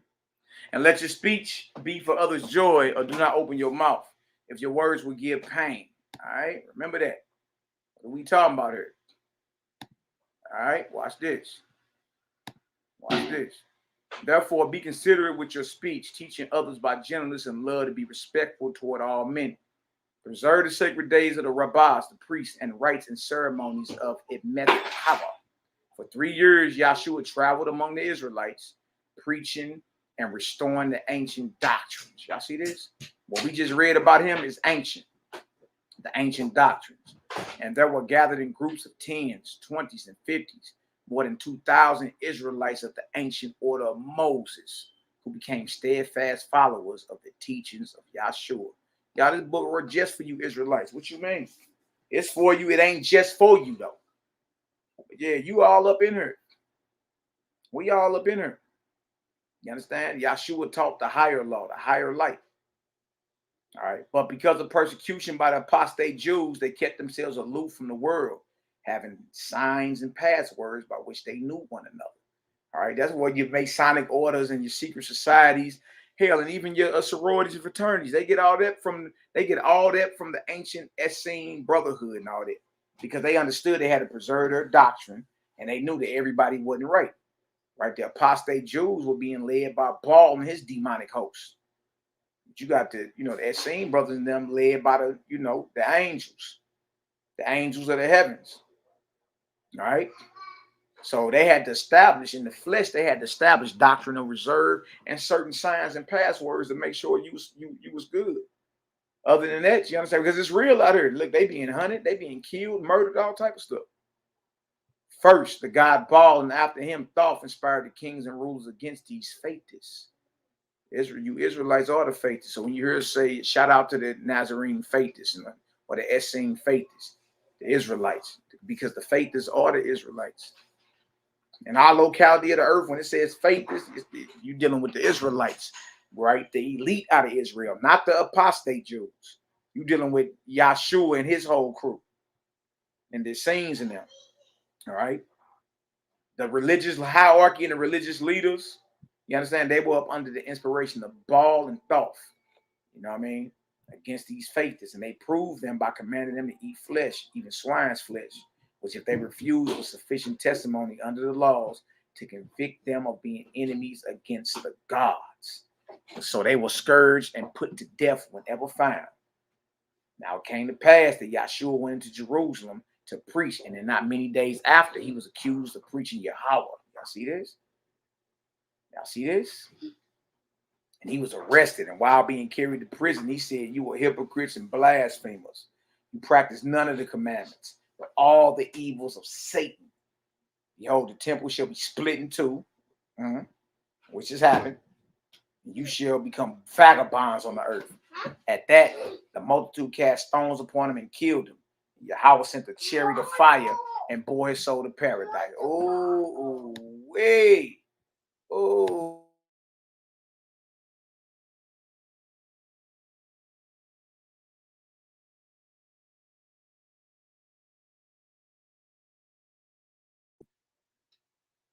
Yeah, wait. Oh, wait. So you see in this right here, when Waspi, Yahshua was stoned to death. And yes, he was resurrected, but that's perpetual. He was taken right to paradise. Y'all see that? So yeah, the death is different in her, but you see the teaching. The teachings, the prayer, you understand? All that. So what I want to ask is this. What have you read so far that's evil? If we read anything that's evil or wicked or promoting Satan or another god, you understand? Give me a 1. If we have not read anything that's evil, give me a 2. Give me a 2. Give me a 2. Let's get more into it. All right. If you're going to say 1, I'm going to hold you to it. What was evil? What was evil? No, we got to get into that because we see Yahshua is teaching that light. You see that, right? Ooh, it's so many of these brothers in here. This is crazy. All right, next, let's go. Let's go to Capilla. Let's go to Capilla. All right, Capilla is a prophet in India. Now we're gonna do Capilla first. It's another one, Sakaya, Caillou. You got Chinese. You got Zarathustra. We read about Zarathustra in the Essenes. But let's go read about Capilla and see what he was teaching. All right, and all this is in Owaspi, Sky, Earth, Spirit. But what we just read, we didn't read nothing about evil. And let's write Adino, vagabonds on the earth, which has happened. All right, so let's go read about Capilla. We're going to go to the Ark of Bond, chapter 11 through chapter 12. Bless up. All right. Let's get back to it. Oh man, hold on, y'all. All right, that was the birth of Yahshua. All right, we're gonna go now. We're gonna go to the book of the Ark of Bond. That's where we're going next. This is about a guy named Kepha. We're gonna go to chapter 11 through chapter 12. All right, where we going first? All right, if it resonate with you, do. If it don't, it's understandable. Some of us read, and a lot of this stuff is fascinating. If you ask me, that's just me though. You know, I've always been an inquisitive, curious type brother. Man, what else out here? Got to be more to the story, and that's what a lot of brothers will see. Brothers and sisters, you'll realize, hold on, there's more pieces to the puzzle I'm missing. You know what I mean? All right, right here. We're gonna read about this prophet, because the Most High said that the Messiah said that the Most High has raised up prophets in every nation. Prophets and seers and in me all have life and living and all that, right? All right, so let's go to chapter 11 through chapter 12. We're gonna deal with Kepha. All right, Ark of Bond. All right, I would advise y'all to go back and read about Kepha. It's an excellent story. Excellent story. You understand? But he was in India handling business, I believe, during the same time Moses was in Egypt. All right. I may be off a little bit, but it's a lot of different divisions of the earth that these brothers was in. All right, we read where Messiah went to India, right?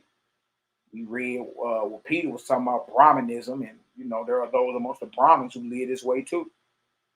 We read in the Essenes literature how India, Tibet, Persia. But let's go read about a guy named Kepha.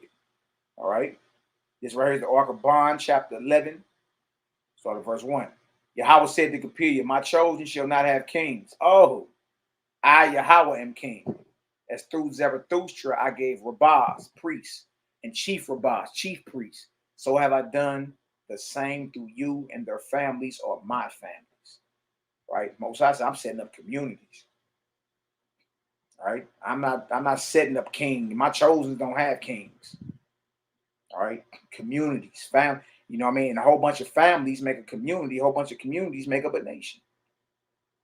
And that's how the Most High is moving. That's why the Essenes Nazarene brothers, the apostles and all them, they were mobilizing into communities, because how else are you going to establish the Creator's kingdom on earth? The Creator's kingdom on earth ain't about city dwelling.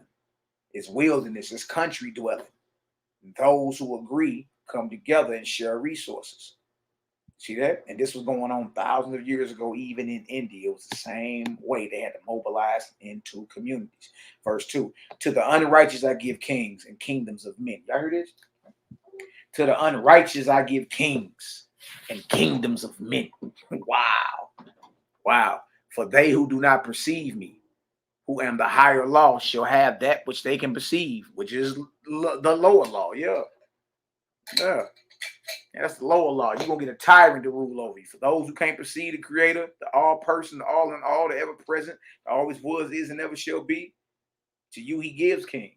To the unrighteous I give kings and kingdoms of men. For they who do not perceive me, who am the higher law, shall have that which they can perceive, which is the lower law. A kingdom is thrust upon you. What will you do? Kepha said, what shall I do, O Yahweh?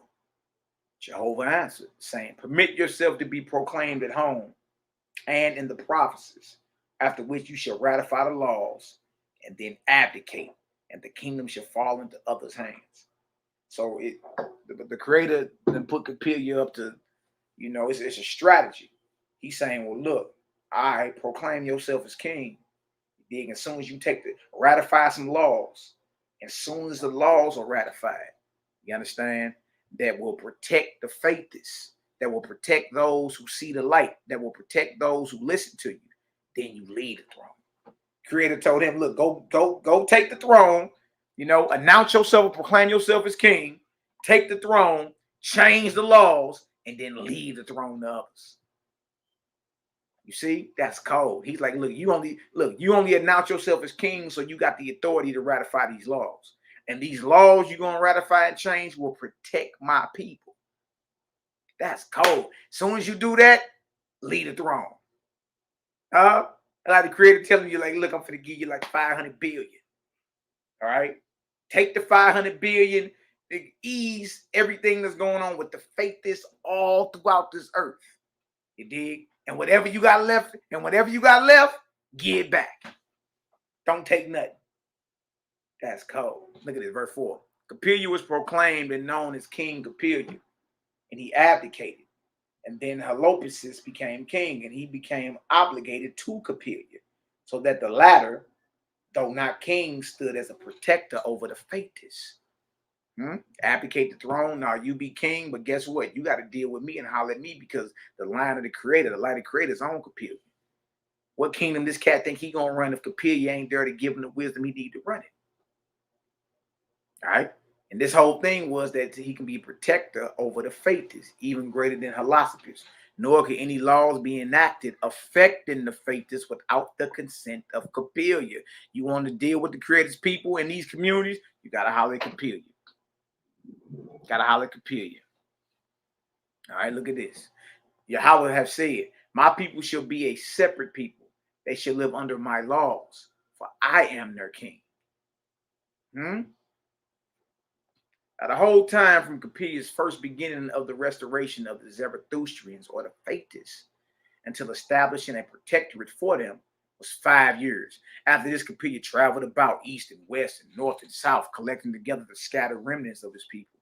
And he established them in colonies and taught them not only rites and ceremonies, but also taught the lost arts of tilling the soil and of making fabrics out of hemp, wool, and silk.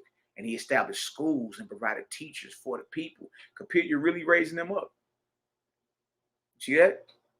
Not just in ceremonies and rites, but mobilizing them into communities, right?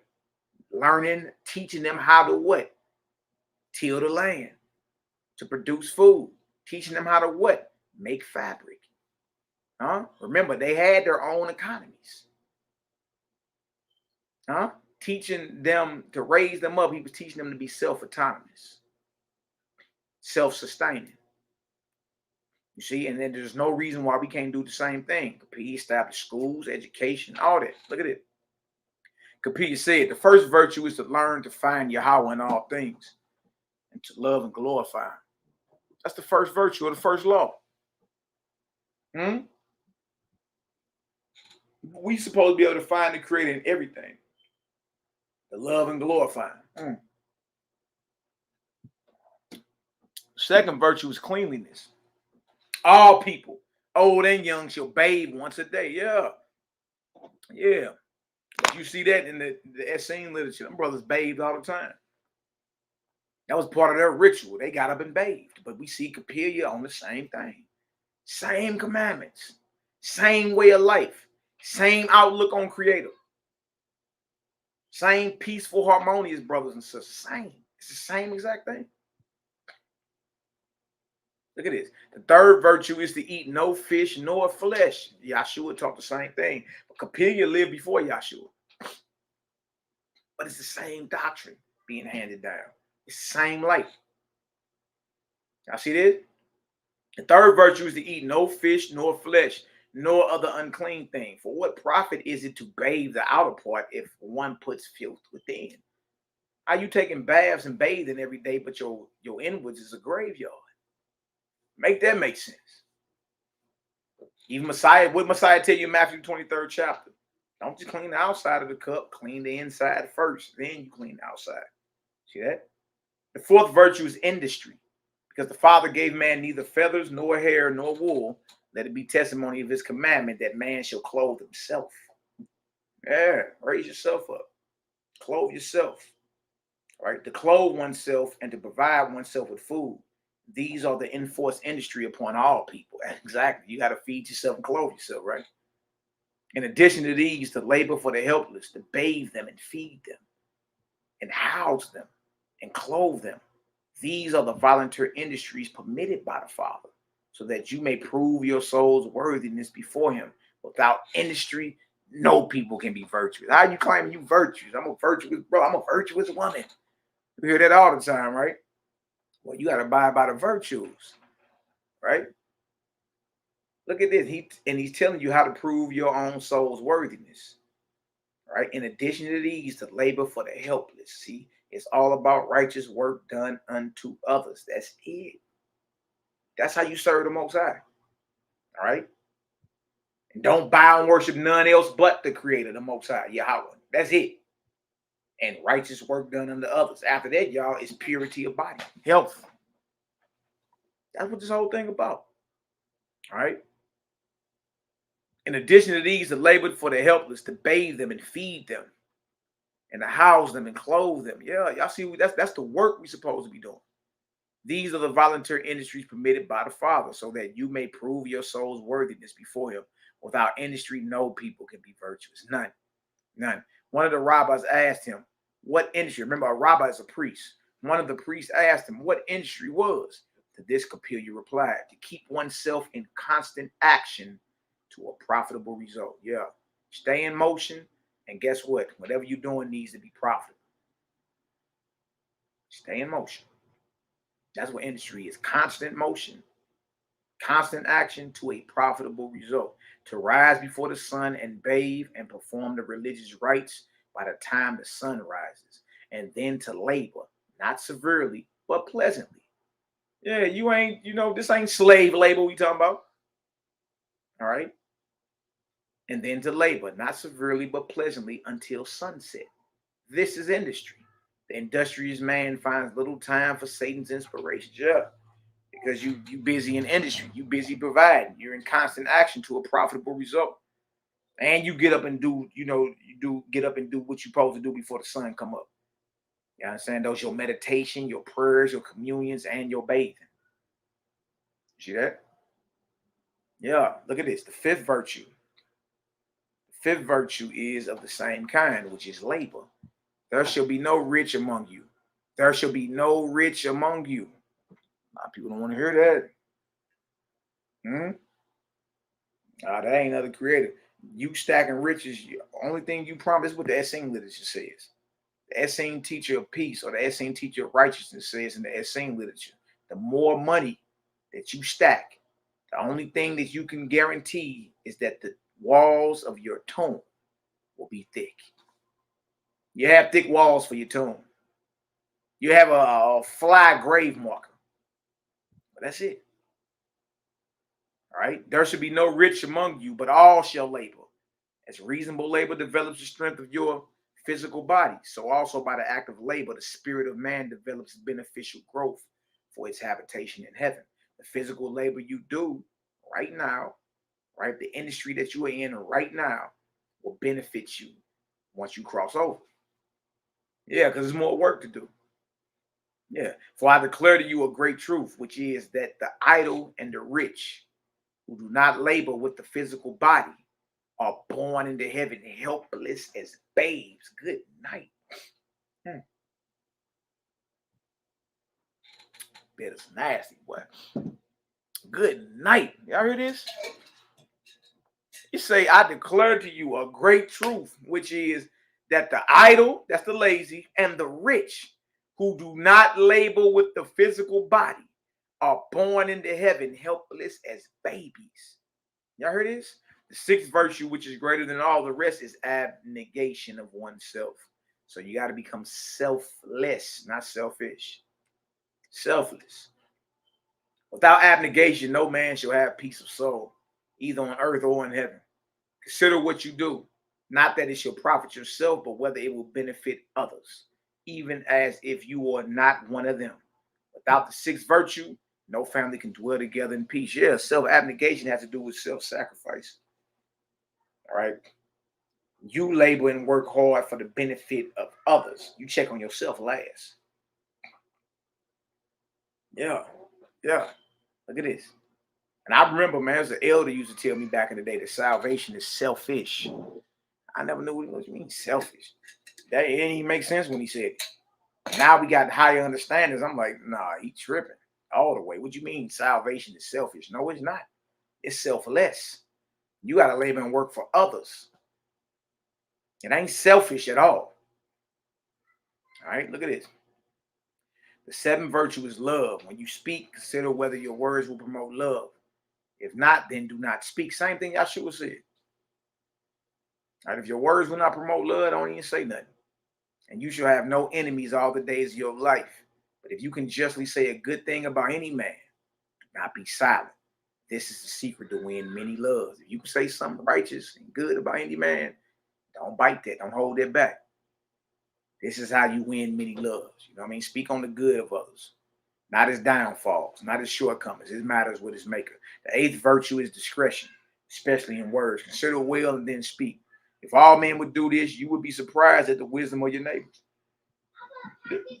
Discretion is a regulator. Without it, man is like a tangled thread. Y'all hear this? Discretion is needed.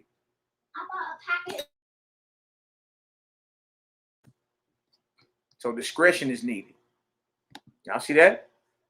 Discretion is needed. Discretion is a regulator. Without it, man is like a tangled thread. You can't discern. Consider what you're doing and then speak. Don't just be loose with it. Don't just be motor mouth. What you mean? If all men would do this, you would be surprised at the wisdom of your neighbors. All right? Look at this. 9th virtue is system and order. A weak man with system and order does more than a strong man without them. A weak man with system and order does more than a strong man without them. The 10th virtue is observance. With observance, a man accepts from the ancients those things that have been proven to be good. Observance, right? Such as rites and ceremonies. Without observance, a man begins back even with the earliest of the ancients, and thus casts aside his profit in the world. The 11th virtue is discipline. The discipline for the individual and the family. He who does not have discipline is like a racehorse without a rider. You heard it is. You don't got discipline, you like a racehorse without a rider. A time to rise, time to eat, time to pray, time to dance. Sound like Ecclesiastes, don't it? Time to labor. These are good in any man, but the family that practices them in unison with one another has discipline. So yeah, you may individually have discipline, but that's your family. That's for all of us to work on. See that? Look at this. I like that. He who does not have discipline is like a racehorse without a rider. No discipline, you a horse without a rider. What good are you? 12th virtue is like discipline and is obedience. All good and great men are obedient. All good and great men are obedient. I hear that? He who boasts about his disobedience to discipline is a fool and a madman. Yeah, I used to hear another elder brag about how he ain't got no patience. He who boasts about his disobedience to discipline is a fool and a madman. Greater and better is the weak man of obedience and the strong man of defiance. For the first promotes the harmony of the family, but the other ruptures it. Consider these 12 virtues. There are sufficient laws for the whole world. Y'all hear this? Y'all hear this? Y'all hear this? Wow. Well, this is so evil. This is witchcraft, Malaki. No, I ain't read nothing evil yet. Everything I done read resonates. Like it lines up with the teachings we've been on. Consider these 12 virtues. They are sufficient laws for the whole world. Man may multiply books and laws forever, but they will not make the family or colony or state happy without the adoption of these 12 virtues. Bag drop. Y'all hear that? You may multiply books and laws forever, but you will not make family, colony, or state happy without the adoption of these 12 virtues, because it's all about community, brotherhood, sisterhood, all things in common, sharing resources. This is how you establish the Creator's kingdom in this earth. That's how. And the laws that these brothers are given affect the community, not just the individual, the community or the state. You see that? Man, all praise, glory, and honor. This is what it do. All praise, glory, and honor. Bless up. Let's go to the next one. Chapter 12. And then we're going to get another, another prophet who the Creator had his light on, or had, you feel me? And that's why, again, when Yahshua, when YAH'KI, HICKMAN, his brother, when YAH'KI, the immerser, they're traveling. Like in our literature, they going into India, Tibet, China, Egypt, Persia, Chaldea. They're all over Greece, Israel. You understand? And we find out through the Nazarene scene literature that it was brotherhoods of light all over these places and localities where these brothers were going. And we find out in the Nazarene Acts that Peter bigging up the Brahmins in India. Like, nah, them peaceful people. They not the Orthodox. They the peaceful ones. Salute to them. You understand? They live like us. You see? So we connecting the dots. We showing everything. You understand? So when Yahshua say in the Nazarene gospel that many are my prophets and seers, and the Most High raised up in every nation and at different times and ages, you understand? Many prophets and seers, many people who could hear his voice and bear witness to the light. Right? That makes sense. By the time Yahshua and them get there, these communities are already established and living based off the Creator's light. You know what I mean? It's just what it is. And a lot of people want to hear it, but it is what it is. Chapter 12, YAH'KI. YAH'KI, chapter 12. What y'all are talking about? Shout out to Awaken the Truth, beloved sister. Bless up to the family. Sister Marita Owaspy every morning. I was enjoying some of that this morning, sis. Believe that. Believe that. Blessings to you and your family. You did. I see that. I say, sis, getting it in every morning. Say, dang. That's what I'm talking about. Hey. Now, Imar means mother in Hebrew, Selah. Yeah, Imar's mother, Abba's father. All right, bang, bang, bang. No doubt, no doubt. Salute to your family. You understand? Straight up. All right, now let's go back here. We're reading about Capilla. We're in YAH'KI, chapter 12. And remember, the title of the class is that it's witnesses of the Creator's light, every nation. Every nation. All right. Capilla being inspired of Yahweh said, let your life be your preacher. The behavior of one good man, even in a sparse country, is of more help than 1,000 preachers. So let your life be your preacher. Let your work, let your light shine. Let the life you live preach for you. It ain't say nothing about go stand on those street corners, and it ain't say none of that. It ain't say none of that. Let your life be your preacher. See that?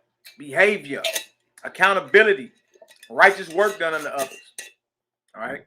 The clamor of the tongue makes speedy converts, but it does not change the blood. Those thus converted perform the rites and ceremonies, but the behavior is not of the 12 virtues. One community, family of a score of men and women who dwell together in peace and love, doing good toward one another, is the manifestation of more wisdom than all the books in the world. Y'all heard this? Here's what I like about what we read, because it says you got to be proactive. You understand? Like you got to put what you're reading into motion, into action. All right. And that's more a community dwelling together of men and women and children who dwell together in peace, love, doing good toward one another. Look, that's more wisdom than any books in all the world. Look at that. Verse 4. A man who has learned sympathy is better learned than the philosopher who will kick a cat or a dog. Wow. Great learning is not only in books. He who has learned to harmonize with Yahweh has great learning. Y'all heard this? Yeah, and that we find that a lot in Israel. We just book smart. We know the Bible backwards and forward. You understand? But great learning is not only in books. That would include Owaspy too. Great learning is not only in books. He who has learned to harmonize with Yahweh has great learning. The doctrine of the idolater is war. Y'all heard this? The doctrine of the idolater is war. The doctrine of idolatry is war, but my sons and daughters practice peace. Y'all see that? They got a problem with the Essenes gospel of peace. What it is, man. All right. The doctrine of the idolater is war, but my sons and daughters practice peace, not resisting any man with weapons of death, says Yahweh, Jehovah. My sermons are not in wordy professions, but in the souls of my people who practice my commandments. You have witnessed that Sudga's followers said, behold, Sudga is our lamb of peace. But they were nations of warriors. They built monuments to glorify their greatest slayers of men. My people say little, profess little regarding their virtues, but their practice is my voice. Your creator ain't tripping off. Look, I hear you talking. You understand? I hear all that. But creator is holding us to what? Our practice, our actions. The righteousness we do on the other. That's what he holding you to. You can know a million precepts. Precepts!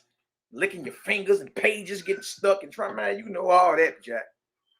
Most I want to know about that life. Let your life be your preacher. He say his people's practices is his voice. What they are doing in motion, that's the creator's voice. Kepha said, whatever the character of one man should be, so the character of the family, community should be. And likewise, so the character of the state should be. Because harmony in a man's soul is his greatest blessing. Absolutely. Absolutely. All right. Even so, harmony in the family soul is his greatest blessing. Likewise of the state and the soul. Harmony, not conflict. Whoever will sacrifice self-gratification for the good of the family is the greatest. That's right. Y'all heard that? Huh? You willing to sacrifice and give up self-desire and gratification for the good of your family, or the good of the community, or the good of the nation? Are you the greatest? Right? You willing to give up so others can gain. That's the creator right there. That's the creator right there. This thing ain't about boasting and hoarding up wealth and I got mine, you better get yours. That's what Babylon produces, competitors. You've been conditioned to be a competitor. I got to run faster than you, speak better than you, have a better, faster car, a bigger house, a better woman, more money, better job, all that. That ain't the creator's kingdom. That's why it was mobilizing in communities. Whoever will sacrifice self-gratification for the good of the family is the greatest. Best one in the family. Whoever triumphs in self-desire or in inflicting on others his opinions or doctrines is the worst. Bad man in the family. Y'all see this?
Y'all forgive me. Y'all know how it is.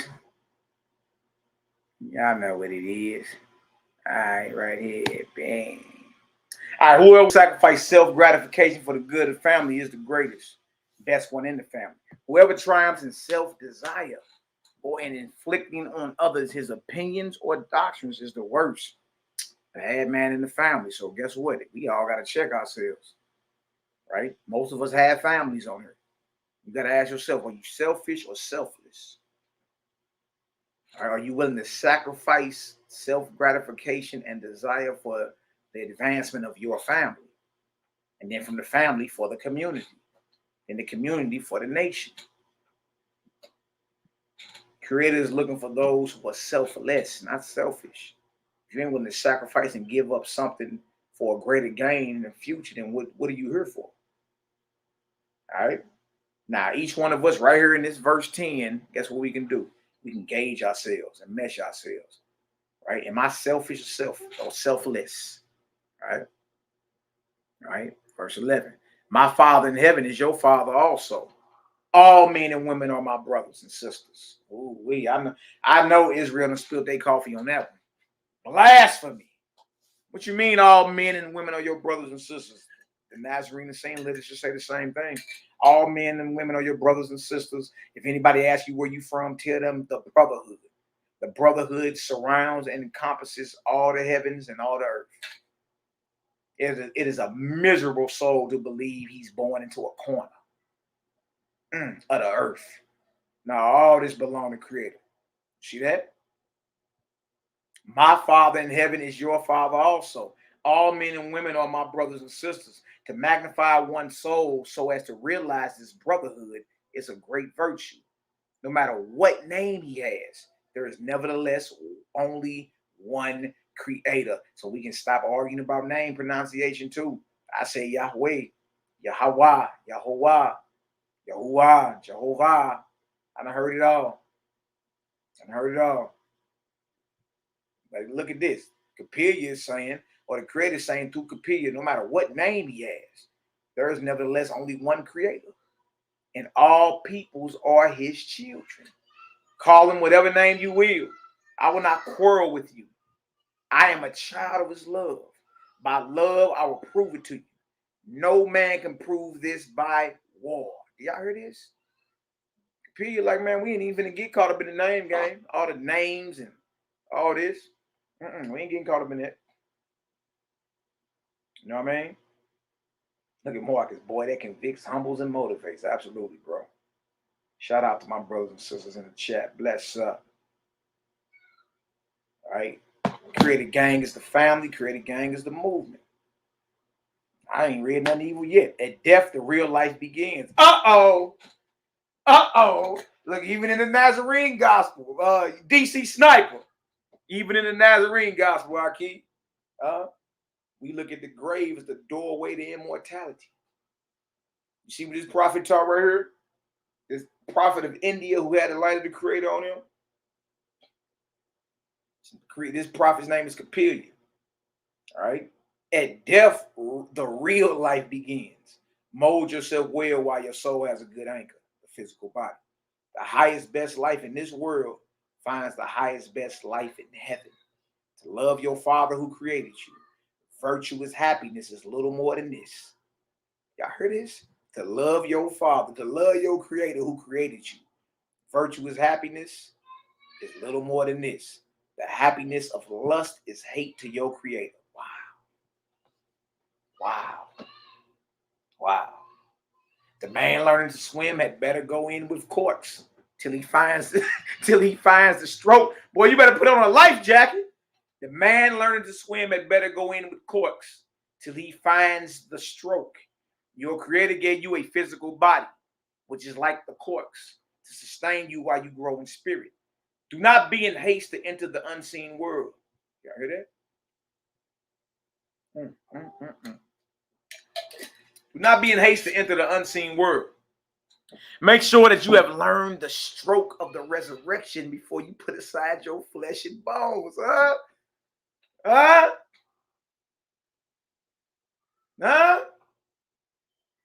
You comparing death with swimming. You better have your stroke together. All right, don't be in a haste to enter something you don't know nothing about. All right, you better know where you better know the basics. You better know the A, B, C's. You better know your ones and twos of the unseen realm. All right, do not be in a haste to enter the unseen world. Make sure that you have learned the stroke of the resurrection before you put aside your flesh and bone. Yeah, YAH'S teaches resurrection for those that don't know. I know some waiting to hear reincarnation. They don't teach reincarnation. It actually says that reincarnation is the act of a false god. Now, YAH'S teaches perpetual resurrection. See that? Look at this.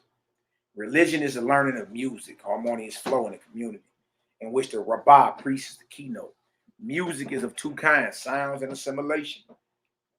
Dumb instruments may make sound music, but assimilation comes to the real matter of putting one's behavior in harmony with the community.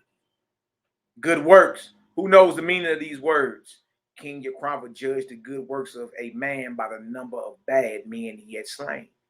When almshouses promote laziness, they are not good works. Preaching, praying, and singing are not works. Y'all hear this? Y'all hear this? Start this over again. Good works, exclamation point. Who knows the meaning of these words? King Yhwh'S judged the good works of a man by the number of bad men he had slain. Wow. When almshouses promote laziness, they are not good works. You know, your offerings, your alms, right? But if it promote laziness, that's not good. What you mean? Or if a king judging his good works based off the number of bad men he has slain, that's not good. Preaching, praying, and singing are not works. They are the blossoms and with enticing fragrance. Yet Satan persuades men that these are good works. Nevertheless, all fruit is preceded by blossoms. The most learned man, the most pious man, and the greatest philosopher cannot tell you what is the meaning of the words good works. But a mother with a child 1 day old can tell. Y'all hear this? Y'all hear this? It says the most learned man, the most pious man, and the greatest philosopher cannot tell you what is the meaning of the words good works. But a mama with a child 1 day old can tell you what good works mean. A farmer who has sowed and reaped one harvest and given half of it away to the less fortunate can tell also. Wait, why? Because good works is about your service done unto others, not yourself. Not yourself. Oh, wait. Oh, wait. To bring forth out of the earth food or clothing. These are good works only so far as they exceed one's own requirements and are given to others. To live on the earnings of others except in time of helplessness is evil. Do you hear this? To live on the earnings of others except in time of helplessness is evil. To preach and not produce substance for others. Such a man is a vampire. Wow. Wow. He sells sermons and opinions to the ignorant, making believe his words are Yahweh's concerns. Wow. Look at this. The preacher shall dwell with the poor, taking hold with his own hands, teaching and helping. He who gives words only and not labor is a servant of hell. Y'all hear this? Creator ain't, look, all that preaching, all that praying, whatever you talking about, that ain't even the good work he talking about. That ain't what he talking about. The preacher shall dwell with the poor, taking hold with his own hands, teaching and helping, assisting the poor, dwelling with the poor. He who gives words only and not labor is a servant of hell. He finds honeyed words and draws his voice. He lives in ease and plenty. He stretches out a long face seriously. He is a hypocrite and a blasphemer against his creator. See? Nah, you serving creator ain't got nothing to do with being lazy.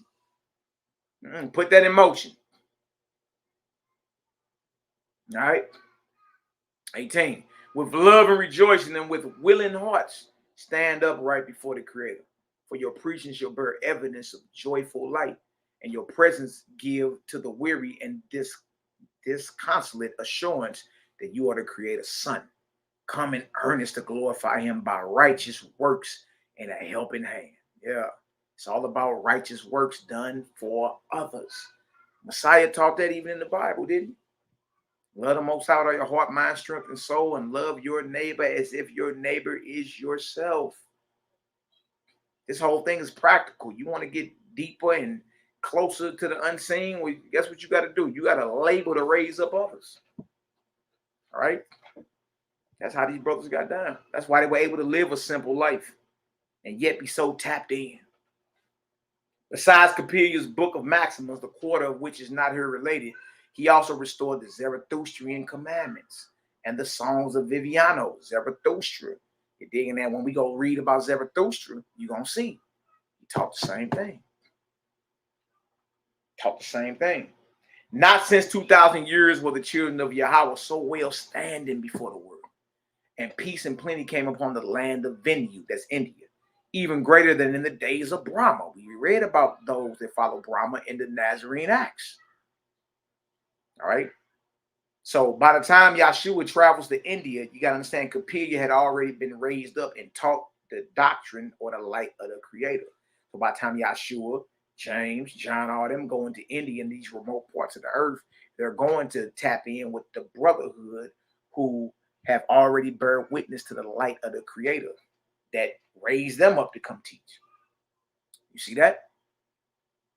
Thus closes the history of Kepha, who was led in all things by who? Yahweh or Jehovah, through his angels, even to the words he uttered, though often he did not know it. See? He didn't even know he was being inspired and led by the angel ambassadors of the Creator. He didn't know it. Such it is to walk with the Creator. Now, while this was going on in India, the Creator also labored through his angels in the land of Egypt with Moses, about whom hear the following. So Kepha was in India, you know, dealing with the light of the Creator, and Moses was in Egypt at the same. So they were contemporaries, though they never met one another, but they taught the same concepts of the Creator. You see that? Because the Most High, according to Yahshua in the Nazarene Acts, is raising up witnesses, prophets, and seers in every nation at different ages and cycles and times. Kepha was one of them. You understand? If you get some understanding so far, give me a 3 up in the chat. Bless up. Bless up. Bless up. Let me go ahead and look at the chat real quick. Let me look at the chat real quick. How we looking? How we looking? What David Mazon said, never read this book, but it's definitely teaching a higher learning and way of life. Yeah, no doubt, bro. That's it. You know, everybody got the right to look, and examine. If it don't resonate with you, you got every right to be like, let me fall on back. YBY elect in the building, young Yeshua, the young sniper in the building. Bless up, King. How you be? Bless up. I see y'all. All praises. So we got Yahshua that we dealing with that was in Jerusalem, right? We just went and dealt with Kepha, which was in India during the time of Moses. All right. I think we need to go deal with. You know what? Let's go deal with Persia. Let's go deal with Zarathustra in Owaski too, because we read about him earlier. We might stop it right there. All right. We can stop right there. What y'all want? What?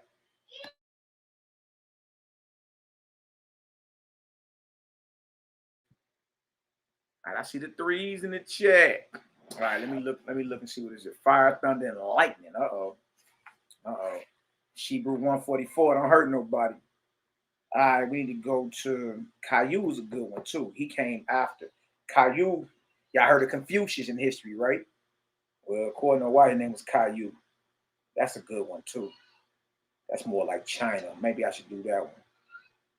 But no, Zarathustra is in wisdom call. Let's go to Book of God's Word, chapter 11. Let's do that. And if we got time, we'll do either Caillou or China. They was the ones that created raised up in China.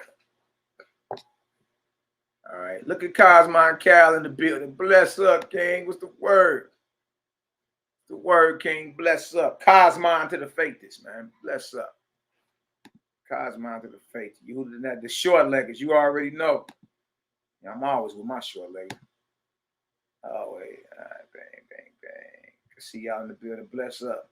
Bless up, brothers and sisters. Bless up. I was going to read about Zarathustra. Real quick. Where he at in here? Yep, got you. Book of God's Word, chapter 11. So let's go back. Table of contents. Right? So while the Creator was raising up Moses, he had raised up Kepha in India. See that? I want to go deal with Zarathustra, though. All right, what I said. Book of God's Word. Book of the first Lord. Kind of hard to find this stuff. Yeah, bye. Zoom in a little taste. All right, I'm looking for the book of God's word. All right, bing, bing, bing. And we're going to go to chapter 11. Some of y'all may be faster in this. Here you go, right here. Bing. Got you. Got you. It ain't going to take us long. We'll figure it out. Believe that. Again, I don't like the images. I stay away from the images. All right, right here.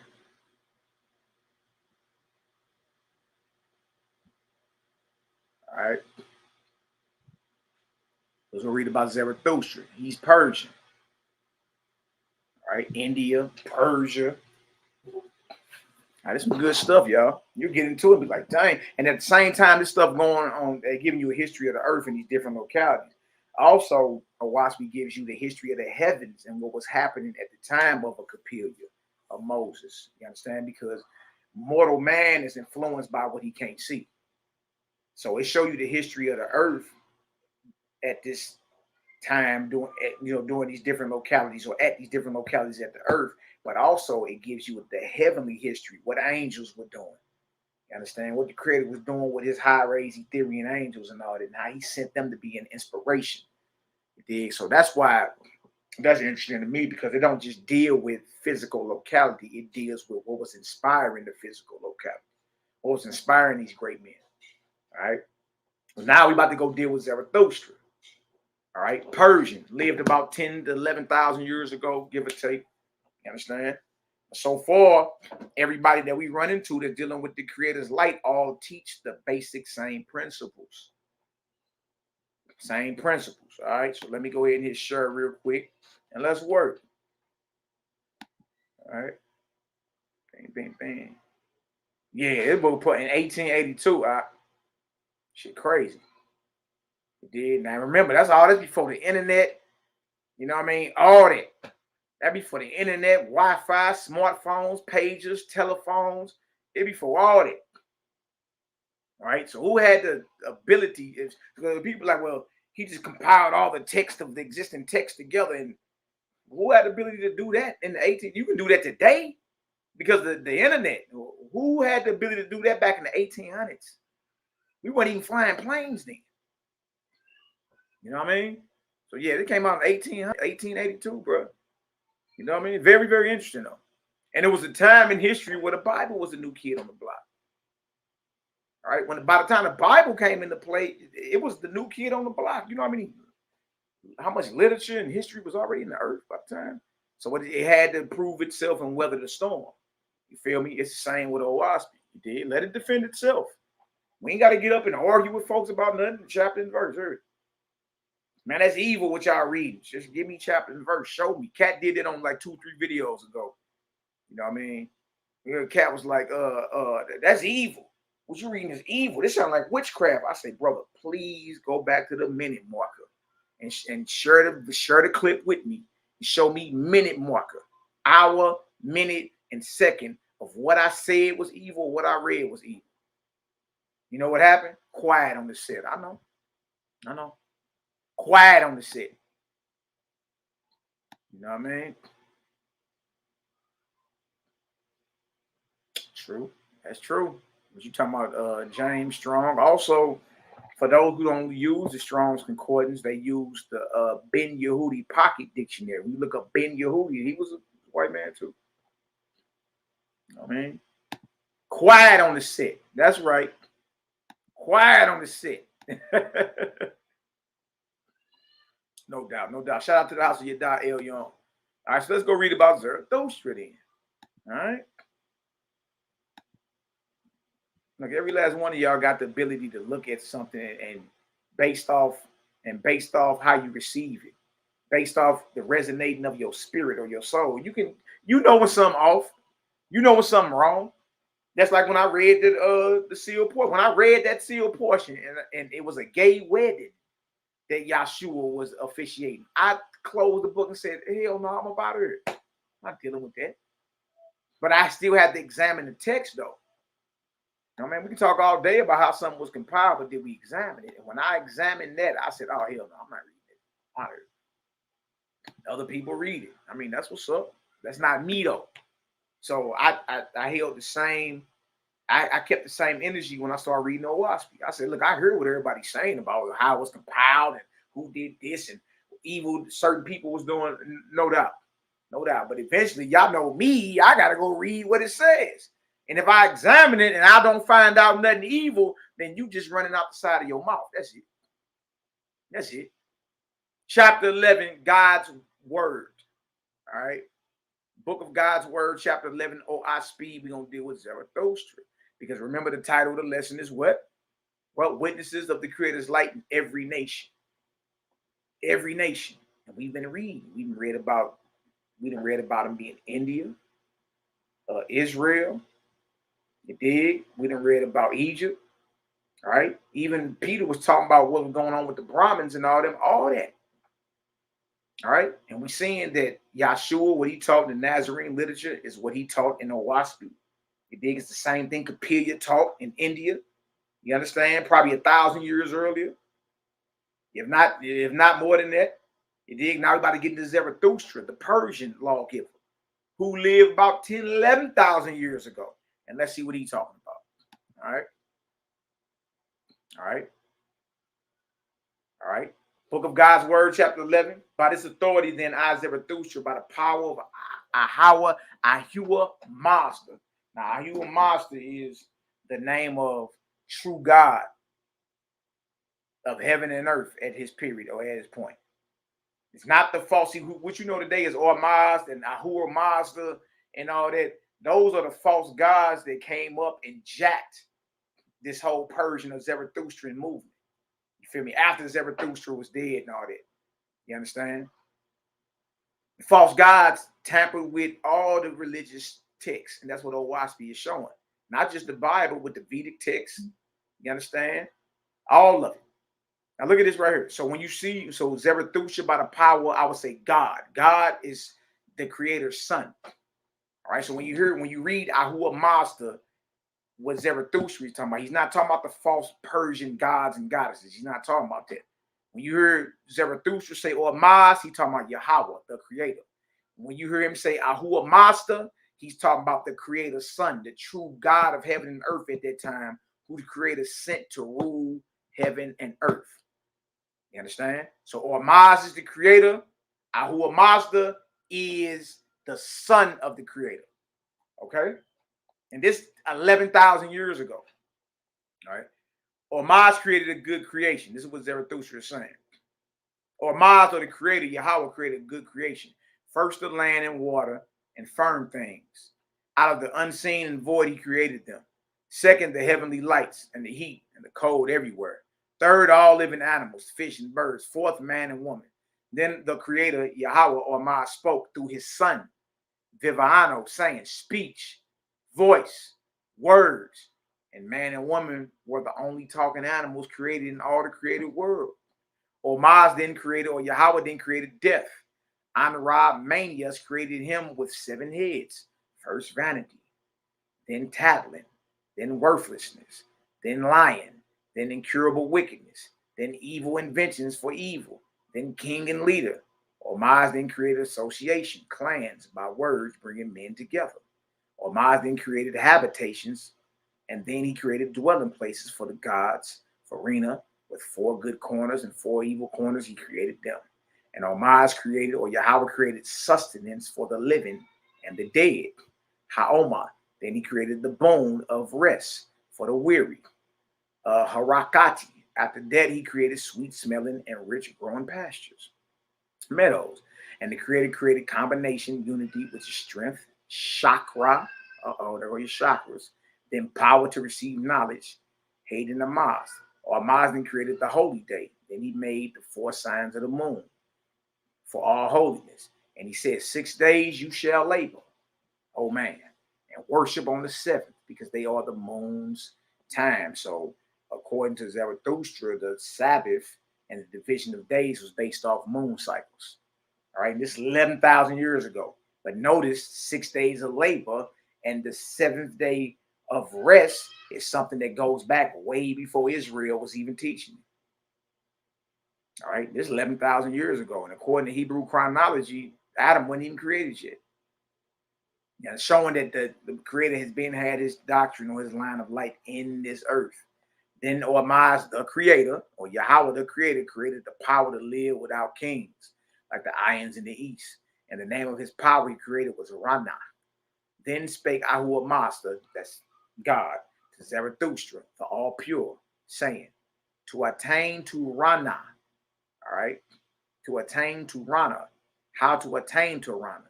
This then is the holy Mazdian law, or Maz shall be king, and you shall acknowledge no other. So Zarathustra was teaching that Yahweh, the Creator, who he called Ormaz, the all light, he is the king. You shall acknowledge no other. He shall be your all highest love forever and above all other loves. You shall disown all other rulers, kings, queens, lords, and gods. Sound like the same message. Because the Creator is raising up prophets and seers in every nation and in different ages and times. That's what the Nazarene scene literature says. Now we're going into different ages and times and different localities in the earth and reading about the men and women that the Creator had his light on. He had that soul glow on. Just let your soul glow, huh? Huh? You shall disown all other rulers, kings, queens, lords, and gods. You should not bow down in reverence except to Yahweh or Maj, your Creator. You shall covenant yourself to your Creator every day. Teach your children to do so also. Y'all hear this? Y'all hear this? Reason, that just means that the Hebrew chronology is off. None of these people can be older than the first man. But if the Hebrew chronology only take you back to 3761 BC, then the Hebrew calendar is off. That's what that means. Because world history was standing. Great civilizations was already standing before 4000 BC. But the Hebrew calendar don't start to 3761 BC. It ain't even been 6,000 years since creation, according to the Hebrew calendar. So, no, none of these men are older than the first man or the first men and women. None of them. The chronology, the history of time, as all the Hebrew scholars put out, that's off. So that's all I'm saying. All right. You shall covenant yourself to your Creator every day and teach your children to do so also. You shall keep holy the 4 moon days, for they are the change of watch of the gods and angels over man. Y'all hear this?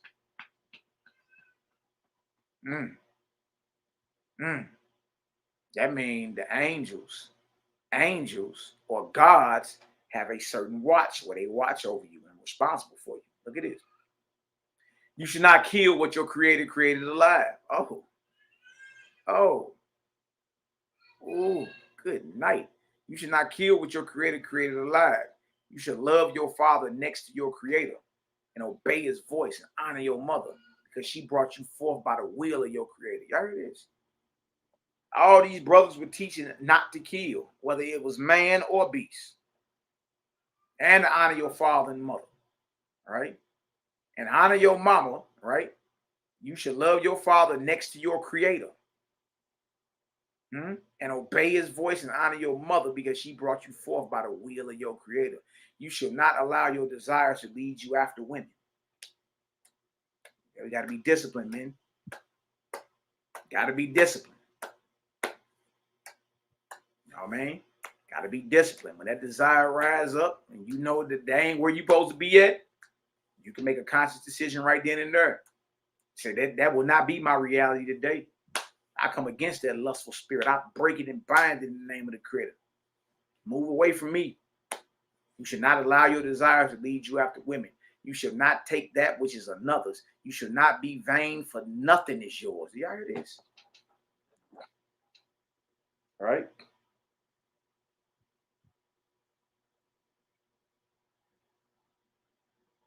Look at this. Look at this. Nothing belongs to you. That's children, though. Mine. You be having to kind of chase your little shirt. It ain't yours. It belongs to everybody. See, that's the mindset that we have to adapt when we talking about establishing the Creator's kingdom on earth. Don't nothing belong to you individually. Nothing is yours. No thing. Look at this. You should not speak untruth. You should not speak untruth. You should not talk about your neighbor behind his back. Look at this. Look at this. Same code, same laws. And remind you, these men never met each other. They lived at different ages and different times. Right? You should not speak untruth. You should not talk about your neighbor behind his back. For the Creator, Yahweh, hears you. And the angels will go tell your neighbor's soul what you have said. Right? Because you already be feeling when you got a problem with somebody. You feel it within yourself. Before anybody come told you so-and-so got a problem with you, 9 times out of 10, you already felt it. You know what? Angels of the Creator let you know. All right? You feel you got confirmation through your soul, like, yeah, some ain't right. You know what I mean? So-and-so ain't even acting the same. All right? You should not be idle or lazy, or your flesh will become weak and burn down your soul. It's all about accountability and staying in motion. All right? Creator does not promote being lazy, idle. All right? Thumb wrestling. Get up and go do something. All right? You should not envy nor harbor hatred against any man, woman, or child. You should not reprove any man or woman for their evil, but they are the creators. Nobody was saying, like, look, stop bringing up even Yahshua said that. Speak about your neighbor's virtue. Don't talk about his shortcomings. His matter is with his Creator. You should not reprove any man or woman for their evil, for they are the creators. You shall reprove your own child and teach him the right way. You should not lie with your wife during pregnancy. Oh, man, that's messed up. I can hear the excuses now, boy. I can hear it now. I got a whole bunch of children, so trust me, I understand. You should not lie with your wife during pregnancy. I heard this? Wow. You should not marry any of your kin except beyond the 5th generation. So none of that. Hold on for a second, y'all. Hold on.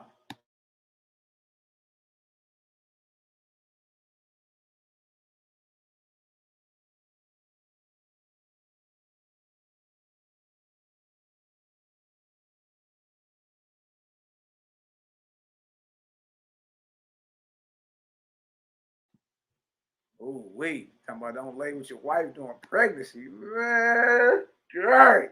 Y'all know that's challenging. That's challenging. You know what they say about the pregnant. That's challenging right there. Hold on. Good. Hold on. What you mean? Hold on. Oh, man. All right, now look at this. All right. You shall not take to wife a woman of unclean habits. I heard this.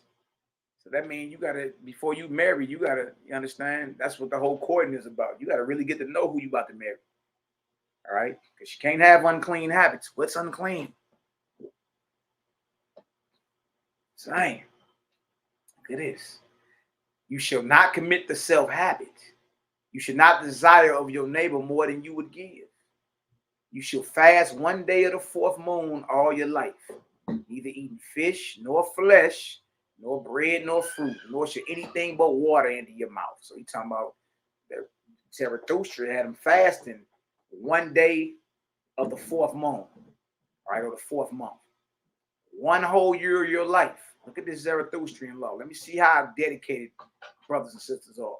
1 whole year of your life, you shall dwell with the poor, live with the poor, sleep with the poor, begging for alms for the poor. Good night. Good night. Did y'all hear this? And that's the Zarathustrian. That was the Zarathustrian doctrine that he taught that the Creator gave him in his day. But as you see, look at it. Look, All this stuff we agree with is already in the literature. Nazarene scene literature. Look at all this. What's evil? You dig? A little discipline in there. You can't, deal with your wife for 9-10 months. Dang. That right there jar. That a lot of that jars awake like, dang, that's messed up. What you mean? Dang. You dig? But hey, what did you read that was evil or demonic or promoting wickedness or demon type activity? What did you read? And the last of the Zarathustrian laws that you're supposed to live a whole year with the poor. Dwell with them, live with them, sleep with them, and how they go, asking for donations and all that. You supposed to do that and bring the money back to them. That's humbling right there, boy. You mean to tell me you got to go spend a whole year with the poor? That's humbling. You understand?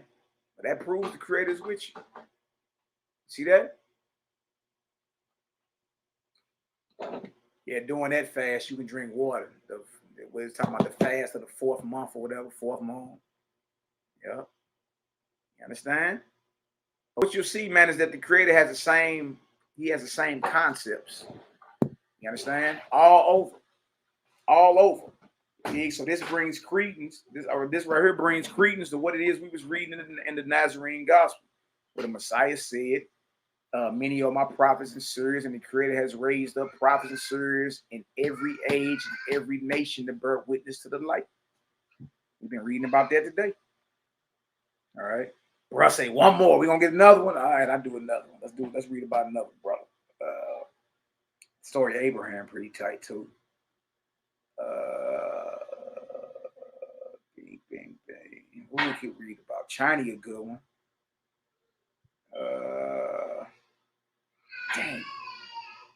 I'm gonna go deal with Confucius, Caillou, Escript, chapter 34 and 36. I'm gonna do one more. All right. And then we can come back on and we can come back on probably tomorrow, the day after, and get more into it. Interesting read though. Nonetheless, I gotta keep it all the way solid with y'all, man. You know what I mean? This stuff is interesting. It really is. All right. So it's a lot of answers that you'll find. All right. A lot of people don't believe that, but I found out that the people who don't believe that are the people who haven't taken the time to start reading. If you start reading this, you're gonna be like, hold on, bro. Dang, I ain't know that. All right, history of Caillou, who's Confucius. See this? You hear what? Look, we done read about Confucius growing up, right? His name here is Caillou. All right, Caillou. All right. Let's just say China. Yeah, right in line with that same lit, man. Right in line. Here y'all go talking about, look at Anna talking about semen retention. Man, look, I'm gonna leave that to y'all. I'm gonna leave that to y'all, man. Don't get to talk about me about no semen retention, man. I don't know about all that. I ain't salute the brothers that's on that though. You dig? I just gotta keep it all the way real with y'all. Dealing with me, I can go a little bit, but I ain't no. I ain't got no white liver like the elders used to say. Big, but I don't see what you mean retain. For how long you talking about? We go to chapter 34. Chapter 34 in Escher. We're gonna deal with Caillou. I advise y'all to read the whole story of Confucius and Caillou, man. It's interesting. It's wild how to create a deal, man. It's wild. So let's get one more. Again, I don't be into the pictures. Keep it moving. Let's get on down. Just give y'all a heads up. But watch, we do have some images in there that you'll be like, dang, that's tight. And others that you'll be like, oh, hell no. Look at that. All right, so right here, doctrines of the base. Are we going to read this and get on up out of here? All right. Read about the Kepha was tight. Dude from China, though, went in too. Sakai, another one. Abraham, Poe. You got Yhwh'S or Hiawatha over here in the Americas. It was a lot going on, man. At the same, when the Most High had his light on Moses and all them and Abraham in different localities in the earth, it was other brothers who were teaching the same thing. And these men never met each other. All right. Doctrines of the base. Now, this is Caillou or Confucius. He about to go into the base and then, all the different type of doctrines. All right.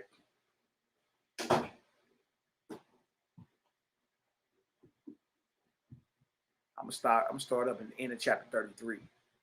It's verse 29. I am not sent into the world to destroy what is or what has been. There are enough evil men to do that. I am sent to cull the harvest and to gather choice seed from what now is and what has been. For the seed I plant is selected not to be planted in the ocean, nor on the moon, nor in a far off country, but to be planted in China. And in China, I will plant it. Ooh, we're going to deal with Confucius first. All right. All right.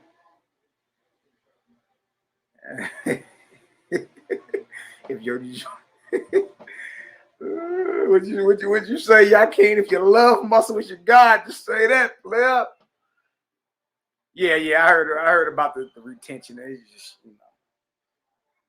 to each his own, player. I ain't mad at you. All right. Y'all found a watch me for $30. I would get that if I was y'all. The rest of them $7.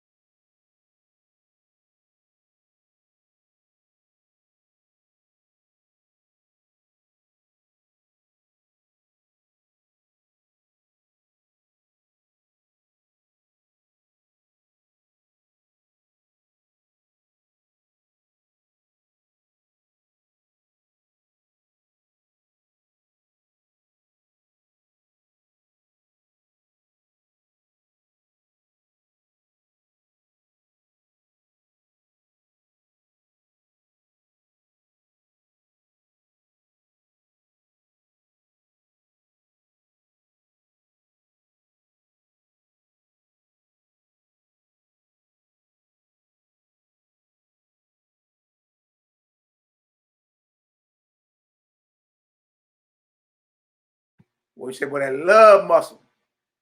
Yeah, what it is, though, all right. The doctrines of the base. What were the old foundations? All right, this is Caillou or Confucius. To dwell in families, communities. Look, y'all, so when we reading about what happened in Acts with the apostles in Acts chapter 4 and Acts chapter 2, y'all, that's an ancient doctrine. We call the apostles' doctrine, living in communities, having all things in common. That's ancient. That go back to when we first started mobilizing like that. And that's from the Creator. The Creator commands us to gather like that. When it says gather yourselves together, that's what we talking about, into communities. You understand? Having all things in common, establish your own economy. To dwell in families or communities with a father to each and every one. And what of the ancient states? The fathers of the families had chief fathers over them. What of the empire? The chief fathers elected one over them, and he was called the Sun Father, because as the sun is the glory and beauty of the phalanx ruling over the planets, so was the emperor, the son of mortals. What was the scope of responsibility? As a father is responsible for the behavior of his own child, so was the priest responsible for the behavior of his family. So was the chief priest responsible for the behavior of his family of priests. And so was the emperor responsible for the behavior of his empire. All right, so all the way up from a father, a priest, chief priest, emperor. All right. What was the responsibility of a child to his natural father, of a man to the rabbah, of the rabbahs to the chief rabbahs of all the people to the emperor. The child should be taught to love, revere, and obey its own father and its mother, who is its vice father. No, the mother, yeah. So yeah, you gotta honor not just your father, your mother too. And it calls the mother your vice father. The man to love and revere the rabbah, the priest. The rabbahs, the priest, to love and revere the chief priest. The whole people to love and revere the emperor. Why this order? Question. It is the doctrine of the ancients, handed down from generation to generation, that has proved to be a good doctrine for an empire. How did the ancients know these principles? The Creator taught them. The Creator sent his high angel, Te, who has charge of the intermediate world, down to mortals to teach them. How is this proved? By the sacred books of the ancients. Who wrote the ancient sacred books? Men inspired by the angel of the creator. How is this proved? It is proved negatively because men cannot write so beautiful nor in the style. Right. Right. If this whole thing is the product of man's imagination, then man should be able to produce something equal or better than what we're reading. That's how you prove that it's inspired or it's from the creator, given to his angels, inspired to man. Because if it's strictly the figment of a man's imagination, man should be able to reproduce its equal or even better. Man should be able to reproduce or produce its equal or its superior. And when you see man can't do that, then you just talking out the side of your neck. You jaw jacking. Look at this. What were the fundamental doctrines of the ancient sacred books? So look at this, y'all. Look at this. What were the fundamental doctrines of the ancient sacred books? To worship none but the creator. Y'all hear this? Y'all hear this? To worship none but the creator. To have no images or idols. To keep the day of the change of the moon as a sacred day. And to do no work on that day, but to practice rites, processions, and ceremonies for the glory of the creator. Sabbath day. See that? Y'all, this is way, man, this is wild, y'all. Look at this. To love the creator above all else. To love one's parents next to him. To kill no living creature maliciously or for food. Look at this. Look at this. How many of y'all knew Caillou or Confucius was teaching this? Same doctrine that Essenes was teaching. Same doctrine Zarathustra was teaching. Same doctrine Moses was teaching. Same doctrine Yahshua was teaching. Same doctrine Kepha was teaching. Same doctrine. And all these men, even if some of them were contemporaries, they never met each other.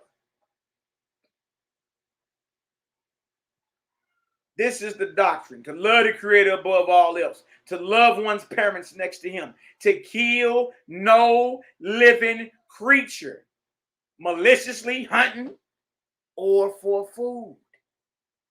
Yeah, we ain't supposed to be chewing on loin meat, loin sandwiches, animal sandwiches. No. Just tell them politely, no, I don't chew on animals. And you're going to see people get offended. Huh? No, that ain't beef. That's cow you chewing on. I'm chewing on beef. No, that's cow. Oh, I don't eat no pork. No, that's pig. We're going to call it what it is. That's pig and that's cow. Yeah. Yeah. You dig? When you start telling people, no, you ain't supposed to be chewing on animals, that hit different. Stop telling people you don't eat meat. Say, I don't chew on animals. And that's going to look, I guarantee you when people hear that, they're going to be like, I ain't never tripped off of it like that. Or they're going to say, dang, why you got to say it like that? It's the truth, ain't it? If you chewing on, if you're throwing a cheeseburger down your throat, ain't that an animal sandwich? If you eat on cold cuts, ain't that an animal sandwich? You see? Those that the creator was dealing with was not chewing on animals. Their body was not a graveyard. It did. All right? It's just the truth. Look at this. To tell no lies, neither to steal nor to covet anything that is another's. Do not do to others what we would not have them do to us. To return good for evil. To feed and clothe the stranger, the sick, and the helpless. To not be idle, but industrious. YAH'S is not promoting being idle. Ain't promoting serving no gods, no lords, and none of that. Even if it's true God. True God is never worshipped because the creator is worshipped. True God is a son of the creator, called by the creator to do a major work amongst men. And he's responsible for every soul in heaven and in the atmosphere surrounding her earth, living or dead. You see this? Oh, this is the higher law, y'all. To return good for evil, to feed and clothe the strangers, sick and helpless, to not be idle but industrious, to speak no ill of any man, woman, or child. Do y'all hear this? We got to challenge ourselves. Speak good about the brother and sister. Don't even bring up his downfall or his shortcomings. Don't even bring that up. Speak righteousness. Speak right, bro. I seen what you was doing. Keep that going. Hey, sister, I see what you're doing. Creator with you. Keep that going. Don't talk about the next brother and sister shortcomings when we all got them. Every brother and sister got a vice, ain't got a shortcoming. But we are commanded by the great prophets of old, stop speaking ill or evil of anybody. His matter is with his maker. See this?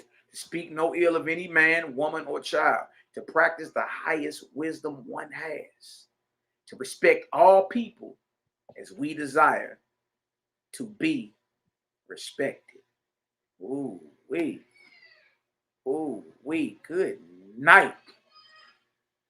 Big good night. Good night.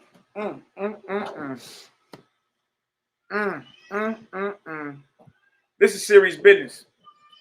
Serious work. You understand? And again, I'm just your brother. It's all good, man. We ain't here to force nobody to believe something. You gotta believe it how I believe it. You know what I mean? And if you don't believe it like that, you damned and will burn forever and have your nuts frying. And man, look, later for all the scary theories. All right. If truth is universal, then it has to be something that everybody can apply, regardless of their physical makeup, regardless of their condition. You understand? Regardless of their ethnicity. All right. If truth is universal, then it applies to everyone. And everyone is in a position to exercise that truth. Everyone is. Everyone's is. You understand? Right? Like if truth is universal, and it is, then it don't matter if you're rich or poor, what your ethnicity is. None of that matter. Condition, physical description, you understand? Or ethnicity. That don't even matter. Don't even matter. You understand? The commandments we read today apply to all. You dig? The laws we read from Messiah, you dig, in the Nazarene gospel, you dig, what we Peter read, what we read about Peter when he was talking about Brahmanism and all that in the Nazarene Acts. And then when we get into the actual WASP and read all these different bros who the Creator was dealing with and had his light on, you understand? All of them taught the same doctrine. And a lot of them didn't even live during the same times. You see? So how is it that this is evil? Or it's lining right up? You understand? You know what? People just fear what they don't understand. People fear what they don't understand. But look, we your brothers and sisters. We're not here to force you to believe nothing. You understand? We're here to present the information. Right? Well, brother, what do you believe? Look, as far as I'm concerned, belief is personal. We can always talk about the text, though. All right? Let's talk about the text. Yeah, China, China. You understand? So yeah, we ain't even gotta, since everybody's scared to challenge them, we ain't even gotta talk about your belief. But we can have a conversation about the text, though. We can start there. See that? That deal hidden. Look, bro, say, oh, I be hidden, man. Hey, bro, I'm telling you. What I've been reading is very interesting. I gotta say the least. I salute you all in the name of the Creator. Believe that and know that. Salute all you brothers and sisters in the name of the Creator. You understand? All right? Messiah said it. Read that and we can close out with that. He said it. Pull it up for y'all. This ain't nothing to play around with. All right? This way of living, this way of life was known all over, y'all. All right, let's see what that said.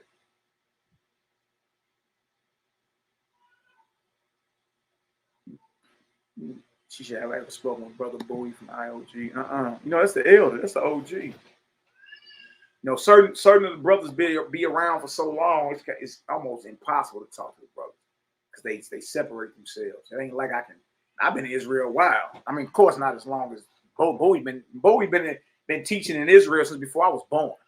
So salute to the elder. You know what I mean? But have I ever spoken with him? Nuh-uh. I haven't. It's not as simple to talk with the leaders of these organizations, congregations, or camps. That ain't that as simple as just picking the phone up. You know what I mean?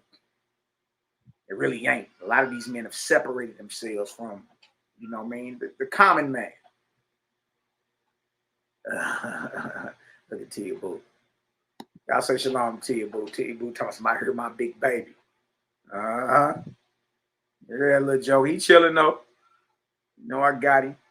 Look at Tia Boo. I heard my big baby. That's your baby in there. Big. So right, Taylor agreed. I'm still working with my dad on this. No doubt. And so right, just take your time.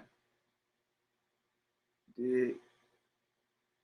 The prayers, everything is in the creator's name and power. That's not to take away anything from Shiach. Shiach did mighty and wonderful works. Mighty and wonderful works. But he was never to be worshipped.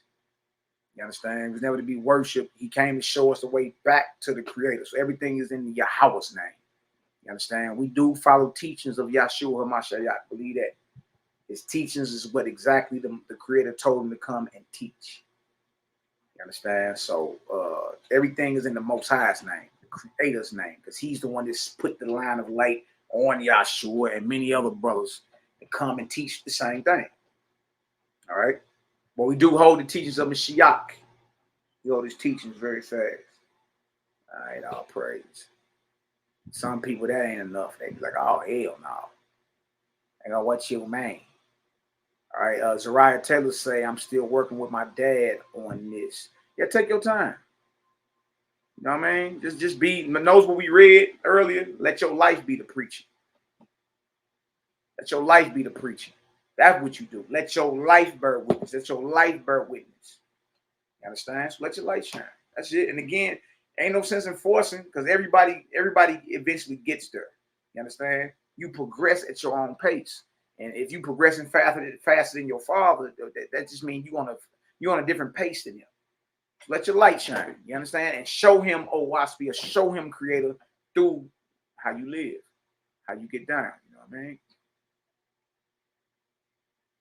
All right. All right. All praise. Dave Mazan, he said there's a high vibration coming on. Hey, all praise to the creator. All praise to the creator. Baptism, yes. We just did a baptism not that long ago. Yep, immersion, absolutely. Absolutely. No problem. Anybody want to get dumped, you can go ahead and do it. But it'll be into the ancient Nazarene scene order, though. You know what I mean? Ancient Nazarene scene faith is order. That's what it'll be. It will not be in the religious vibrations of these camps, these congregations, or their Catholic Church. None of it. It'll be in the ancient Nazarene Essene faith disorder. You understand? All praises. Iman, no doubt. She said she understands. All praises. With your father. Hallelujah. That's what's up. Zachariah, you said I got your back. Yeah, y'all just, you know, I realized that just being approachable. For so many years, I wasn't approachable. I take your head off. You come around with a different understanding. You know what I mean? But that burnt so many bridges. Take it from experience. No need of burning any type of bridges if you ain't got to. What are you burning bridges for? Just be there to conversate. Like the sister L, the brother asked about or sister, my bad, asked about bro Bowie. All right. But y'all know, you know, new wine was going new bottles, right? So understand this. That conversation with him, you did, is going to require a lot of patience. A lot of patience on, you know what I mean, our part. Believe that.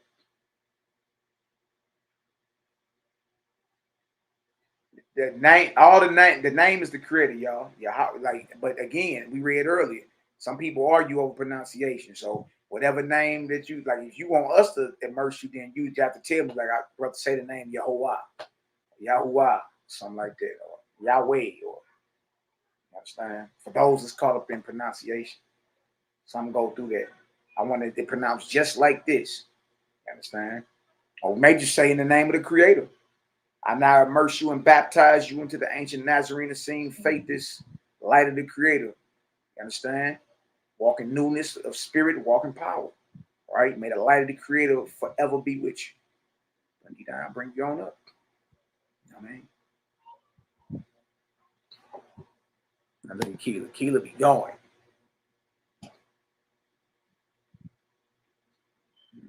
See what Key say, whichever name you choose to call him. but with the understanding he is not a man sitting on the throne. He is unseen everywhere and in everything. Right. The Creator's Son, true God, you understand? He can sit on the throne, but he's never worshipped. And that throne is the Creator's throne. He built it in the name of the Creator and sits on it. And the Creator come holler at him, a ray of light will come down, and he'll speak in the name of the Creator. You understand? Hold on, y'all.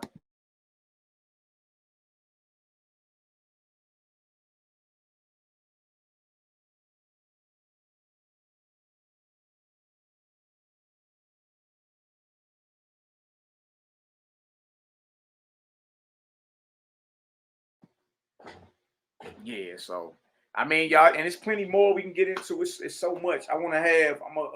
The next live I do. I'm gonna have the brothers Selah Shalom and Cosmo and Cal, the Cosmonian. I want to have them brothers on and have them give like a presentation, a very well detailed breakdown. Just, I mean, it can be in different parts. It all ain't got to be in one sitting, but it just go through it more detailed than what I did today. You know what I mean? Just the different prophets. We can pick one prophet for each setting. So I like, man, let's go deal with Poe. Let's go deal with Awata over here in America. You understand? Let's go deal with Moses. Let's go deal with Yahshua. Let's go deal with Chinese. Let's deal with Caillou, Capilla. You know what I mean? All of it. Right? And have them on there and give a presentation. And really, I want to do that to go over the doctrines of all these, those who are following the light of the Creator. And as you see, they talk the same thing. For the most part, it's the same thing. All right? Not bounded by man-made language. That's right, brother. Jerry! My brother Jerry, the Nazarene in the building. Bless her, King. What's the word? Right, baptized. Okay, I don't think. We going out we go to the MELCHIZEDEK River out here. Pretty clear. And we ain't gonna put you in the Mississippi. That Mississippi, horrible. Oh, big brothers in ethereal heavens. That's like, absolutely. Absolutely. All right. But I mean, if y'all got some understanding today, though, go ahead and give me the Yahoo up in the chat. You understand? I see, you understand? I see a lot of people coming to the light, though, man. A lot of people are saying, you know what? Enough with the religion, enough with the funny business. I always felt funny saying that, and it felt weird. It did. I worship. I serve the Creator who is unseen. You can't. Even Messiah told you that. What did he say? That the Most High is a spirit. Those who worship Him must worship Him in spirit and truth. You understand? So the Creator is unseen. He's all in all. He's in everything that's living, that has breath, that has life. From man to animals to trees, He's all that. You understand? So putting something, there He is right there. Nah, that ain't the Creator.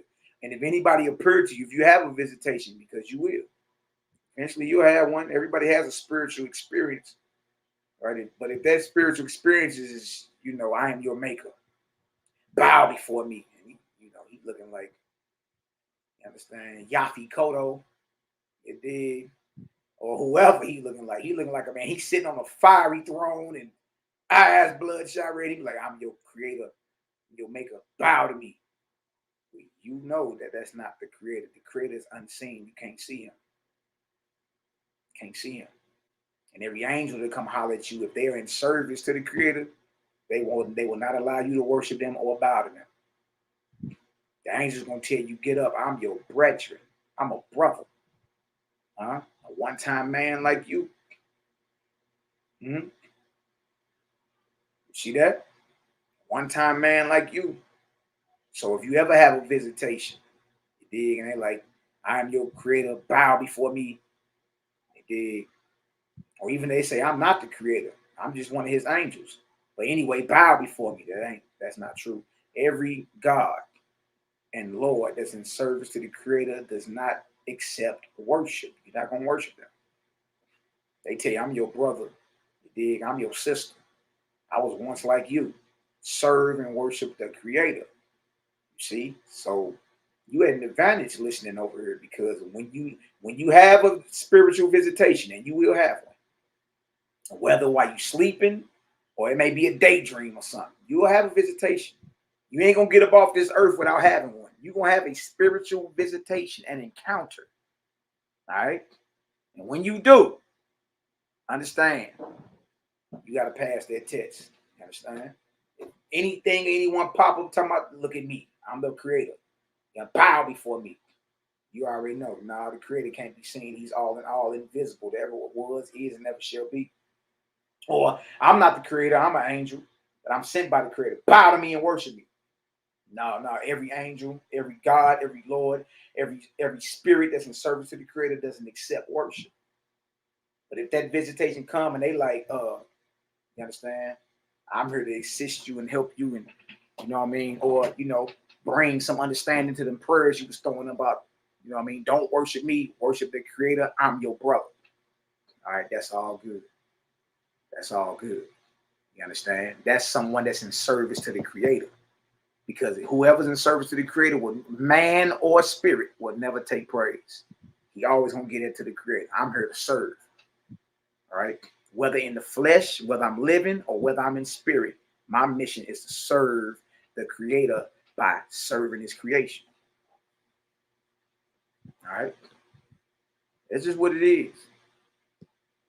Yeah. Look at YAH'KI. YAH'KI say he had his visitation twice. Yeah. You understand? But y'all got to be careful because the false deities will come holler at you too. All right. Like the false in YAH'S, the false god, that was a false god to try to get Abraham to sacrifice Isaac. You know how Abraham conquered that? He was like, I was commanded not to kill.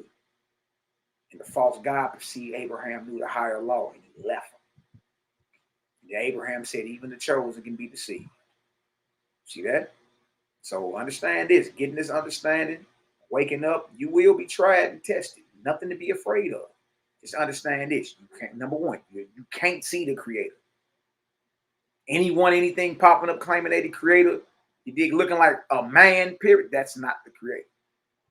All right. Number two, if it's an angel or a messenger or a god or a lord or a goddess or a lordess in league or working for the creator, in essence, a son or daughter of the creator sent to you, they will never accept worship. They gonna tell you, worship creator, don't worship me. I'm your brother. I'm here to help you raise up. That's it. See, so now you know whether you're dreaming, daydreaming, night dreaming, or having a premonition, or whatever it may be. Now you know how to pass that test. All right, we only bow, worship, and praise the creator. We follow the teachings of all the great men, including our Messiah. You understand? But we don't worship them. They don't accept worship. Angels don't accept worship either. See that? That's how it's supposed to be, man. So all praise the glory and honor to the Most High. Forever live the teachings of the anointed Messiah in the heart, mind, and spirit. All you brothers and sisters, believe that. Let's end with a prayer. Let's get on up out of here. You dig? I'm pretty sure the Creator Gang ain't done for the day. Yeah, these brothers go all day. You dig? I reached out as to say, help me. He smirked as if he was glad I could recognize him. And he disappeared and I came to on the floor slump. Yeah, bro. And look, you ain't the first one. Some of us done had them visitations, boy. You be like, what? You understand? Right? So once you have the experience, then there really ain't nothing nobody can tell you. I don't care if they come with 1,000,000 books. Right? Once you got the experience, the man with the experience is not in mercy to the man with a theory. Right? A lot of cats are dealing in theory. And a lot of people out here going to war based off other men's experiences. All right? YAH'KI experience is his experience. You understand? Anna Nails, her experience is her experience. How you going to go to war off her experience? You understand? And you ain't had it yourself. You see? All praise and glory now to the Most High. Look at it. What you say? What you say, YAH'KI? I think I had a heart attack. Well, we glad you didn't, brother. Bro said he was overweight. Hey, man, all praises, bro. Create a movement in these hours, man. A lot of brothers and sisters are balancing out, recognizing the false gods and their inspiration. The same, I ain't got nothing to do with that. I ain't going to have nothing to do with it. Leave me out of that. You understand? So all praises. All glory, all honor to the creator of all creation, the most high, Yahweh, Yah. You understand, bro? Say, nah, for real. Okay. I got you, bro. Hey, them visitations be serious, don't it? All right. I want to share something with y'all real quick. And then we're going to get up out here. Still elevating. We all are. Believe that, y'all. It's all about the elevation. It's all about the elevation. What I want to share with y'all is, hold on a second. What I want to share with y'all is man's voice. All right. Something here I found that was very, very profound. All right. This is in the standard edition. All right. It's called Tay's Prayer. We're going to end it with that. All right. Got this prayer was very, very, very, very powerful. All right. Tay's Prayer. All right. Tay is dealing with the voice of man. All right. So,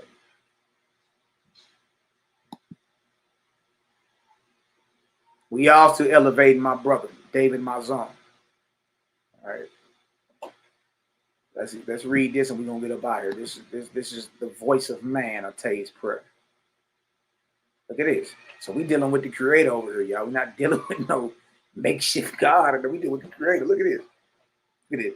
Yahweh, Jehovah the creator said, I blow my breath upon the planet, and man comes forth, inquiring, who am I? What is my destiny? So I sent an elder brother of man. So I sent an elder brother of man to teach him, show him the light. God said, behold me, oh man, I am an elder brother. Do you hear this? God is a brother of yours, a one-time man, not the creator. God said, behold me, oh man, I am an elder brother. I have passed through death and found the glory of the unseen worlds. Jehovah gave to me, your God, dominion over the earth and her heavens. Man said, I have found truth in physicality. I know I live, that trees grow and die. This is true knowledge. Give me truth regarding the unseen in a way that I can prove its truth. And in the stirring up of man's soul, Jehovah spoke through his sons and daughters. His voice came up out of the marsh and down from the heavens above. And the children of men heard and saw and rose up because of the spirit in them. They responded to him, who is almighty. And their voices were called Tay. And their voices were called Tay, because as it is the universal word of all children born, so it represents the universal prayer of man, humankind. Tay said, here's a prayer. Reveal, O Father, give me light. I see the wide earth, the sun, moon, and stars, but the great vault of heaven appears to be just an empty sky. Where is the dwelling place of the dead, the place of the souls of men? In times past, you have quickened seers and prophets, and through them lifted up your children and proclaimed other worlds, Am I less worthy than those of past ages? All the while my forefathers, and now I, have abided by your mighty presence. By your own hand, you have quickened my consciousness to be dissatisfied with the old revelations, and made me peer deeper into the cause and place of things, and to desire further light from your holy place. By your power, my manhood/womanhood has been raised up. Only by your power and wisdom will I be appeased. When I was a child, I believed as a child, because it was told to me. But now that I am grown, I desire to know who your prophets were, and how they attained their gifts and wisdom of words. The cosmogony you taught in ancient time was sufficient for that day.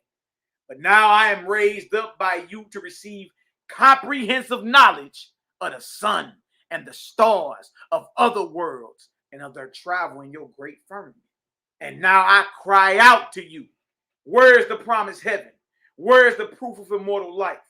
By you I was quickened into life and made conscious that I am. To you I come in the majesty. You made me, you my Father. By you I was made determined to sift all things to the bottom. In you I know there is capacity to encompass all my holy desires and answer me. Give me of your light, O Father. When I was a child, I called to you as a child. Now I call out in the manhood/womanhood you have bestowed upon me. I will know your Lords, gods, saviors, and your promised heaven. I have scaled the mountain, the countless physical worlds traveling in the eternal sea of space. Speak of your handiwork. I have perceived that all the stars in heaven would not feel the hollow of your hand.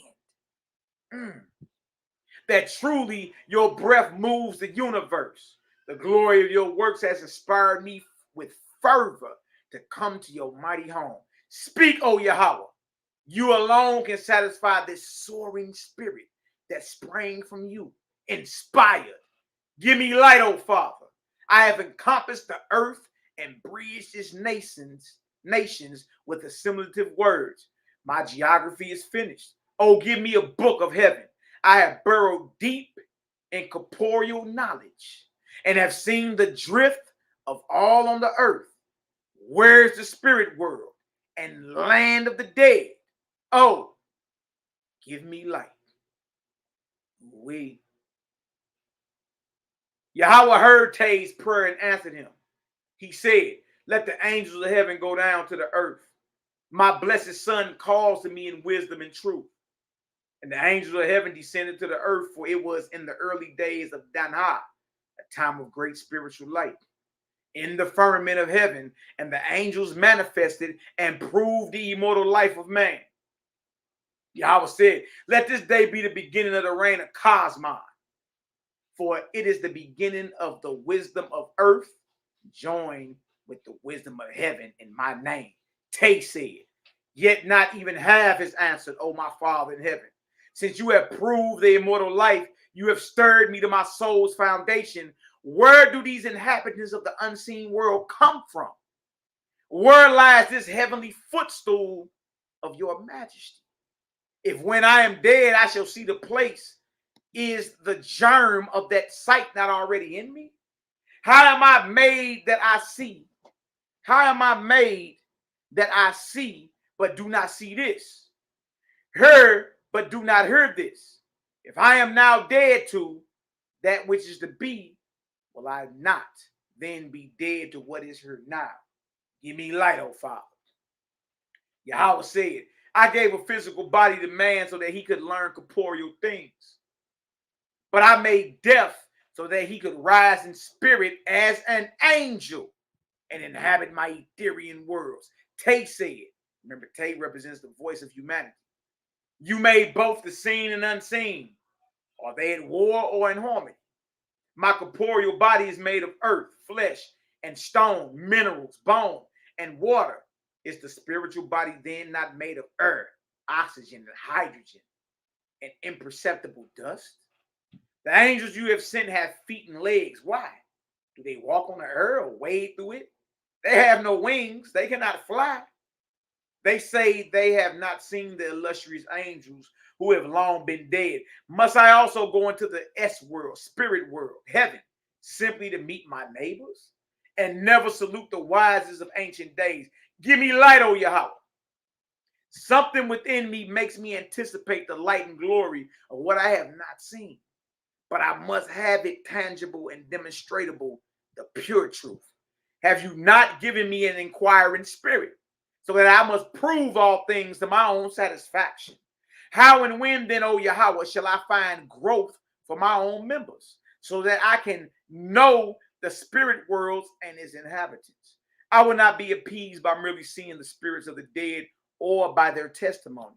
They may call themselves God, Christ, Buddha, Brahma, Allah, Confucius, or Jesus. Yet I will not rest on them for their word. I will put forward my plea to you only, O Yahweh. I am your son or your daughter.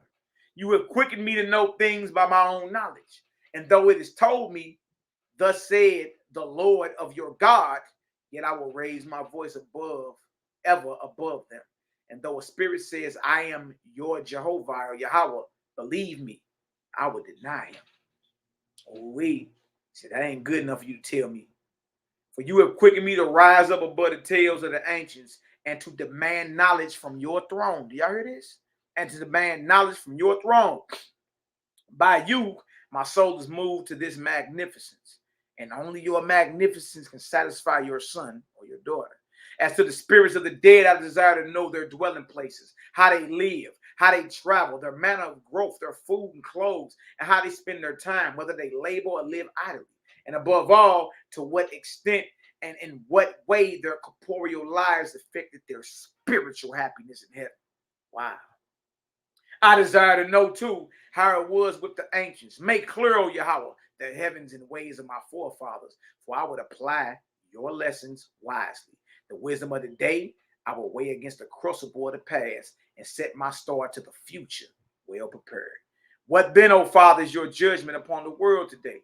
For I desire to know how to live, so that tomorrow may prove an everlasting glory. Make plain the ways of heaven and earth, O my Creator. I would know your creation so that my just place in your wide universe may become known to me. Give me light, O Father, not by word of mouth. I will have my members quickened so that I can comprehend within myself.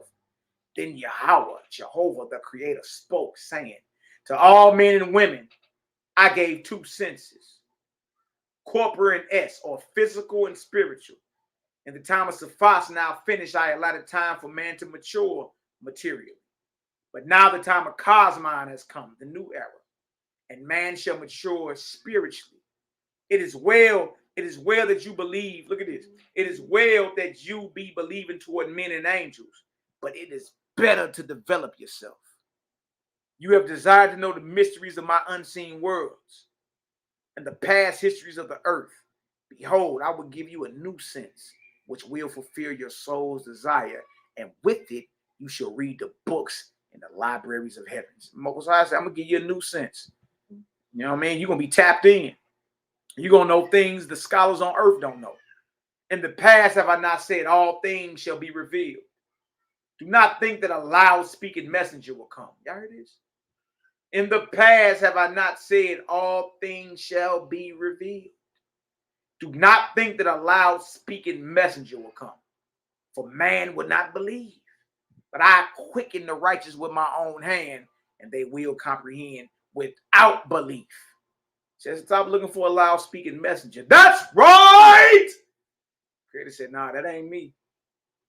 That ain't me. Look at this. The time of preaching and believing is at an end. Oh, man. The Israelites do not want to hear that one, boy. All that jaw jacking. All that jaw jacking. All that naysaying.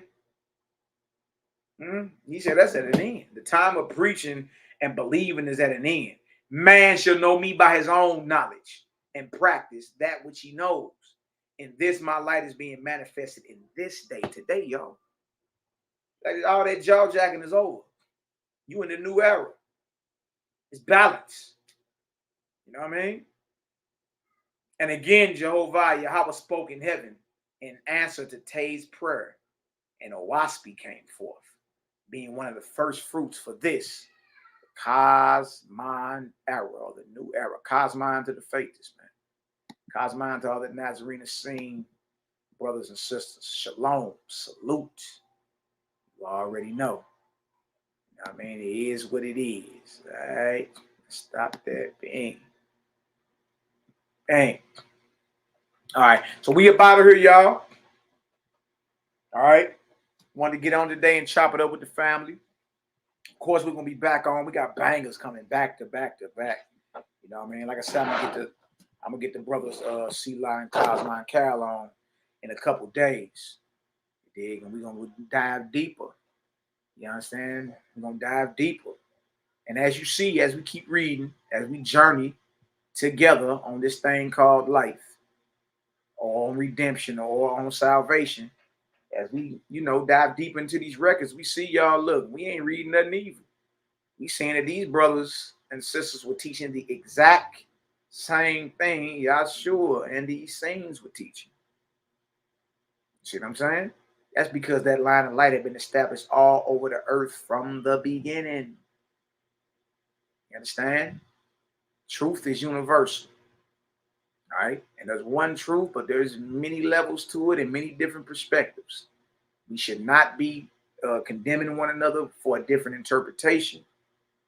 You dig? Or different understanding. All right. Time for all that's over. All right. Creator looking for action. He looking for action by way of good works done unto others. It ain't good enough to say Creator be with you. No, raise them up. All right, raise them up. You dig? As you see, Israel is all in the WASP too. Right? But it's not just confined to Israel. It's, you know, it deal with all the false gods of all the spiritual systems, from China all the way over to America. You understand? That's major. Like, it ain't just showing the inconsistencies and the contradictions that the false gods did with the Bible. It also is dealing with the false texts and how the false gods got into the Vedic text, the Chinese text. And even dealing over in Egypt and all that. Right? Just the false gods are at play and they inspire mortals. See what I'm saying? So I would say if anything piques your interest, you know, look, try to find old WASP. Read through it, and whatever don't resonate, just don't deal with it. Whatever does, though, you understand? What I'm gonna tell you, look, it's more answers than questions. So for what I've been reading, like every time I read, I'll be like, dang, that's crazy. That's tight. Never tripped off of it like that. You understand? But you see how we align everything up, right? We go into the Nazarene Acts and show Peter bigging up those that's into Brahmanism, but he's like, I ain't talking about the Orthodox. I'm talking about those who live after our way, in the communities, peaceful, not, you know, chewing on animal sandwiches and loin meat. You understand? Those that's not into the warfare and the bloodshed. Those ain't into the adultery. Those ain't into idolatry. Living communally, sharing resources. You understand? So even Peter vouched for that. And we go over to the Nazarene Gospels. You see Yahshua, when he breaking down the Nazarene commandments, he in there telling you the same thing. Don't be chewing on no animal sandwiches. Only worship the Creator. He didn't say worship him. Worship the Creator. You understand? He even said your marriages shouldn't even be established if there ain't love and health there. You see? So we went all over into the Essenes literature, the Nazarene literature, and we get into the WASP, y'all, and we're seeing the same cohesive message. And that message is this: none above the Creator. Love the Creator with all your heart, mind, strength, and soul, and righteous work done unto others. Love your neighbor as yourself. You understand? And other than that, it's what? The laws of purity. Raise up. You understand? Get on your health. Stop chewing on animal sandwiches. Stop chewing on loin meat. You understand? Stop making your body a graveyard. All right? And doing that, all right? Worship only the Creator, right? Righteous work and servitude done unto others, whether you know them or not, and focus on your health. Y'all, you're on the road to redemption. All right? You're on the road to redemption. All right? Zechariah, who says, reading this book, calm your thoughts, mind, and soul, keep you focused on life, just to test to the next level. Yeah. And like, I would say that too. You know what I mean? I noticed a lot of brothers and sisters that start reading, they not as on the edge, or you ain't moving them off fear. Because once you understand, everybody progresses at their own pace.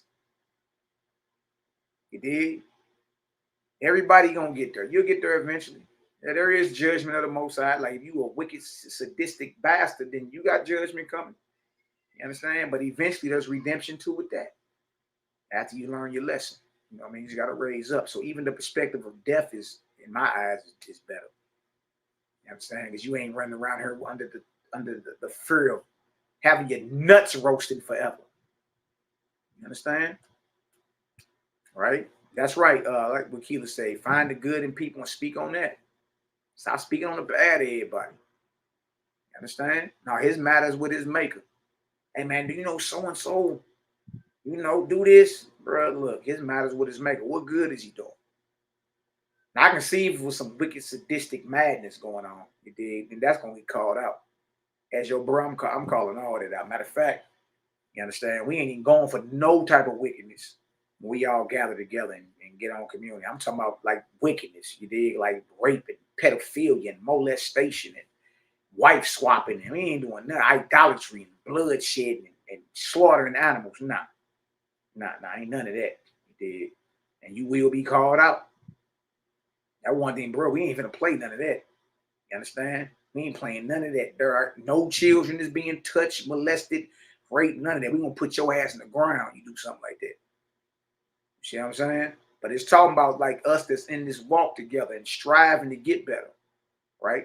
Yeah, brothers and sisters fall short every day, daily. And every brother and sister has a vice they dealing with. You know what I'm saying? I'm here to say you can conquer that. All right? There ain't nothing you dealing with that you can't conquer. I don't care if it's a disease. I don't care if it's a vice. You conquer that. You know what I mean? In the name of the Creator. You can. Yeah, you dig? And if it's like that, then we ought not to be biting and devouring one another. Like, sister, you know, you shouldn't be doing that. Now, the man, speak on the good. What good is the sister doing? What good is the brother doing? Yeah, you know, if it's on you, go ahead and throw some words of encouragement. Bro, I see what you're doing, man. Keep that going. Since I see, I mean, keep that going. And then you realize that since you somebody that's approachable, they'll start talking to you about their problems. Like, man, I'm going through this and all that. But bro, look, I ain't here to judge you. Your matters with your maker. You understand? But I am here to encourage you. You can be better. Raise on up, King. You know what I mean? And that's it. When people are doing wrong, they already know they're doing wrong. They don't need you to tell them. They already know it. All right? So look, I love all y'all indeed in truth. Remember that. Peace, love, light, healing, and balance, wisdom, healing, love, abundance, protection, peace, righteousness, and victory. To all you brothers and sisters in the name of the Most High Yahweh, the Creator. Understand? And may every unclean spirit, every dark force sent against you be broken and bound in the name of the Creator and dismissed. You understand?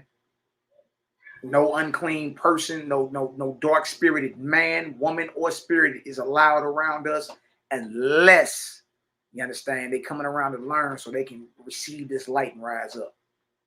If you ain't around to receive the light to rise up higher, then you're dismissed. You understand? No authority, no power. You understand? No agreement, none of that from these dark forces. We bind you, break you, and destroy you in the name of the Creator. You understand? Dismiss you. All right? Every dark man, woman, or child, when I say dark, I'm talking about, you know, a dark-spirited man, woman, or child. In the flesh or out the flesh. You want to be around us, but you got to come into the light. Because that's all we're talking about. Light. Righteousness. Raising up. Perpetual resurrection. All right? That's what we're talking about. We ain't talking about nothing else. All right? So all praise, glory, and honor to the Most High. Good to see y'all. Love all y'all. Indeed and in truth. Pray for me as I continue to pray for y'all. You understand? We ain't got long to the end of any of this, man. We ain't got long at all. All right? But we got to get to it. We got to get to, you know what I mean, exhorting one another, encouraging one another. You dig? And really allowing our lives to be a testimony of the servitude that we're here to do. Like all them brothers we just read about, them brothers and sisters, right? They put themselves last. Let's think if we all had that mindset. No, I'm here for you. Let's go ahead and get you up and running. I'm here for you. We get with me last. Let's get you up and going. You see? If we all lived our life, in service to others and raising them up, you understand? Oh man, we'd be a mighty force to be reckoned with. Because you're selfless. You're not selfish. You understand? But guess what? Every God, every angel, every Lord God that's down with the Creator, every last one of them, guess what? They're selfless. They're selfless. Right? They put others before themselves. And we ought to do the same thing. You know what I mean? So love y'all indeed and in truth. You understand? Rise up. All right? And speak about the good in others. Even if it's somebody that, you know, somebody that you look at as a less fortunate or whatever. You dig? Bless them brothers and sisters. You dig? You may be on hungry time, run around the corner to go grab something to eat, pull back up with the light, and there's somebody that's less fortunate out there with a sign saying, look, I'll work for food. Homeless, I need some food. You dig?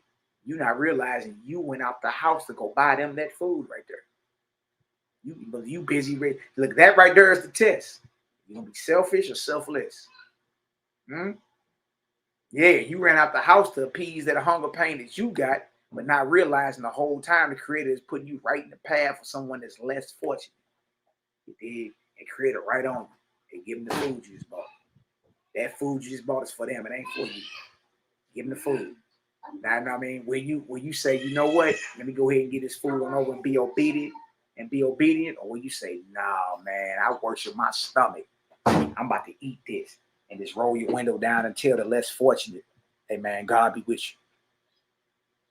That be the test, man. We be having all type of tests. You see?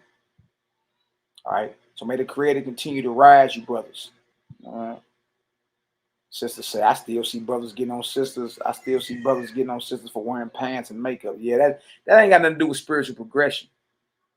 You know what I mean? I let the millie mouth Negroes argue over all that. I'm not going to argue if a woman got on pants. So, you understand? Like, just be somebody they can come talk to. A woman already know if she got to run into her pants and she, you know, she looking like a seductress. She already knows she looking like that. Be somebody that she can talk to. And if she can talk to you, she gonna come out and tell you, I know I ain't supposed to. I put this on because you put that on because you know you getting attention. But come on, like how the brother's supposed to like focus if you out here, you know what I mean, basically jack naked. Think about it. You understand? Nothing wrong with modest apparel. But what I'm saying is the sisters that don't dress modestly already know when they put that stuff on, it ain't modest.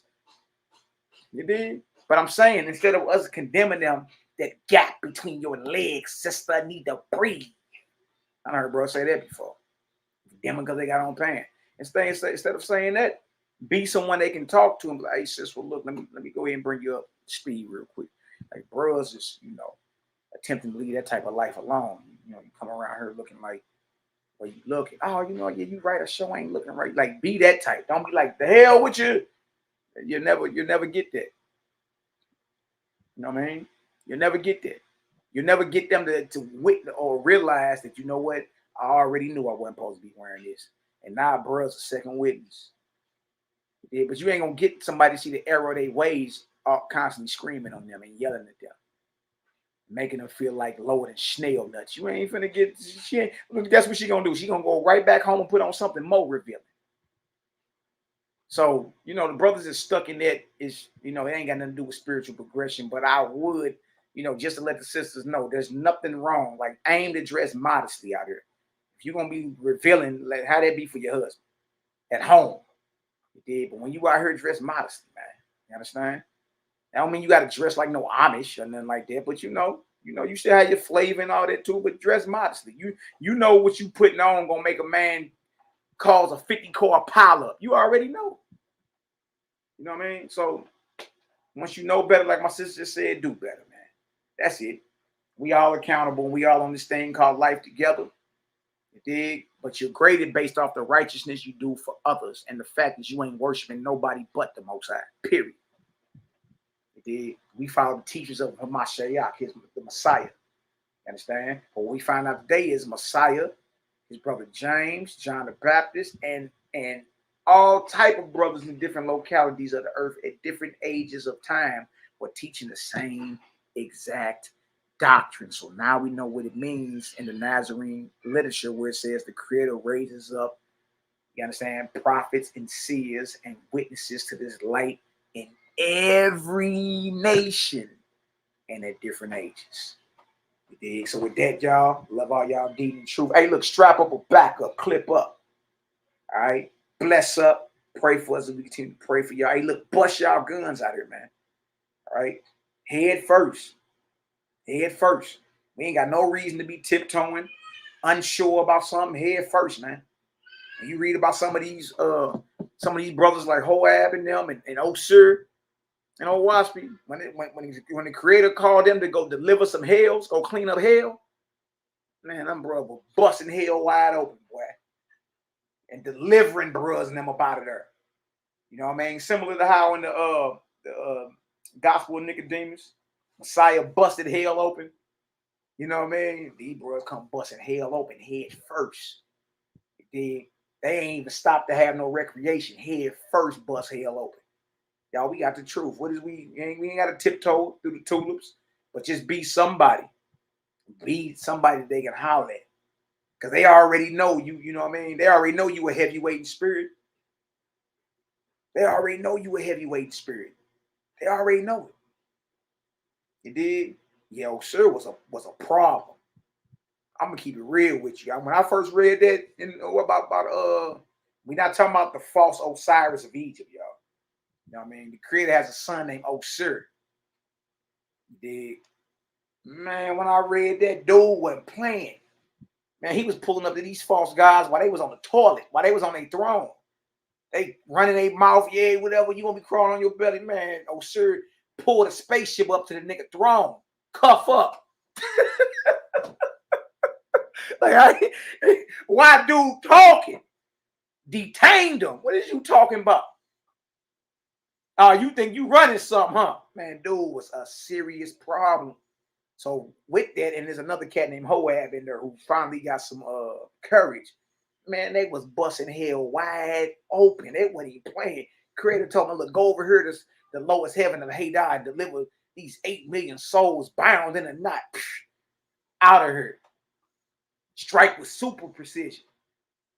I mean, to the point to where they ain't even trying to have no recreation because your Creator allow you to have, relax a little taste. Like, we're going to throw some recreation. They're like, nah, I'm speeding right past that. You know what I mean? I'm coming, look, I'm pulling up right while they on their toilet. You talking about cuff up. Yeah, I'm here to do the Creator's business. Off to the next false guy. Cuff up. I'm talking about pull up in this spaceship, break through the wall, nothing. Whatever you talking don't mean nothing. See, so the Creator got like some cold, got some thorough, high-raised brothers and sisters, gods and goddesses who are not worship. But when the Creator called them, they come handle business. They don't even play with you. You know what I mean? And the light so shining so bright that sometimes those in the lower heavens can't even receive it. We're reading the Bible, who the Most High gonna destroy with the brightness of His coming. You see? So all praises, man, all glory.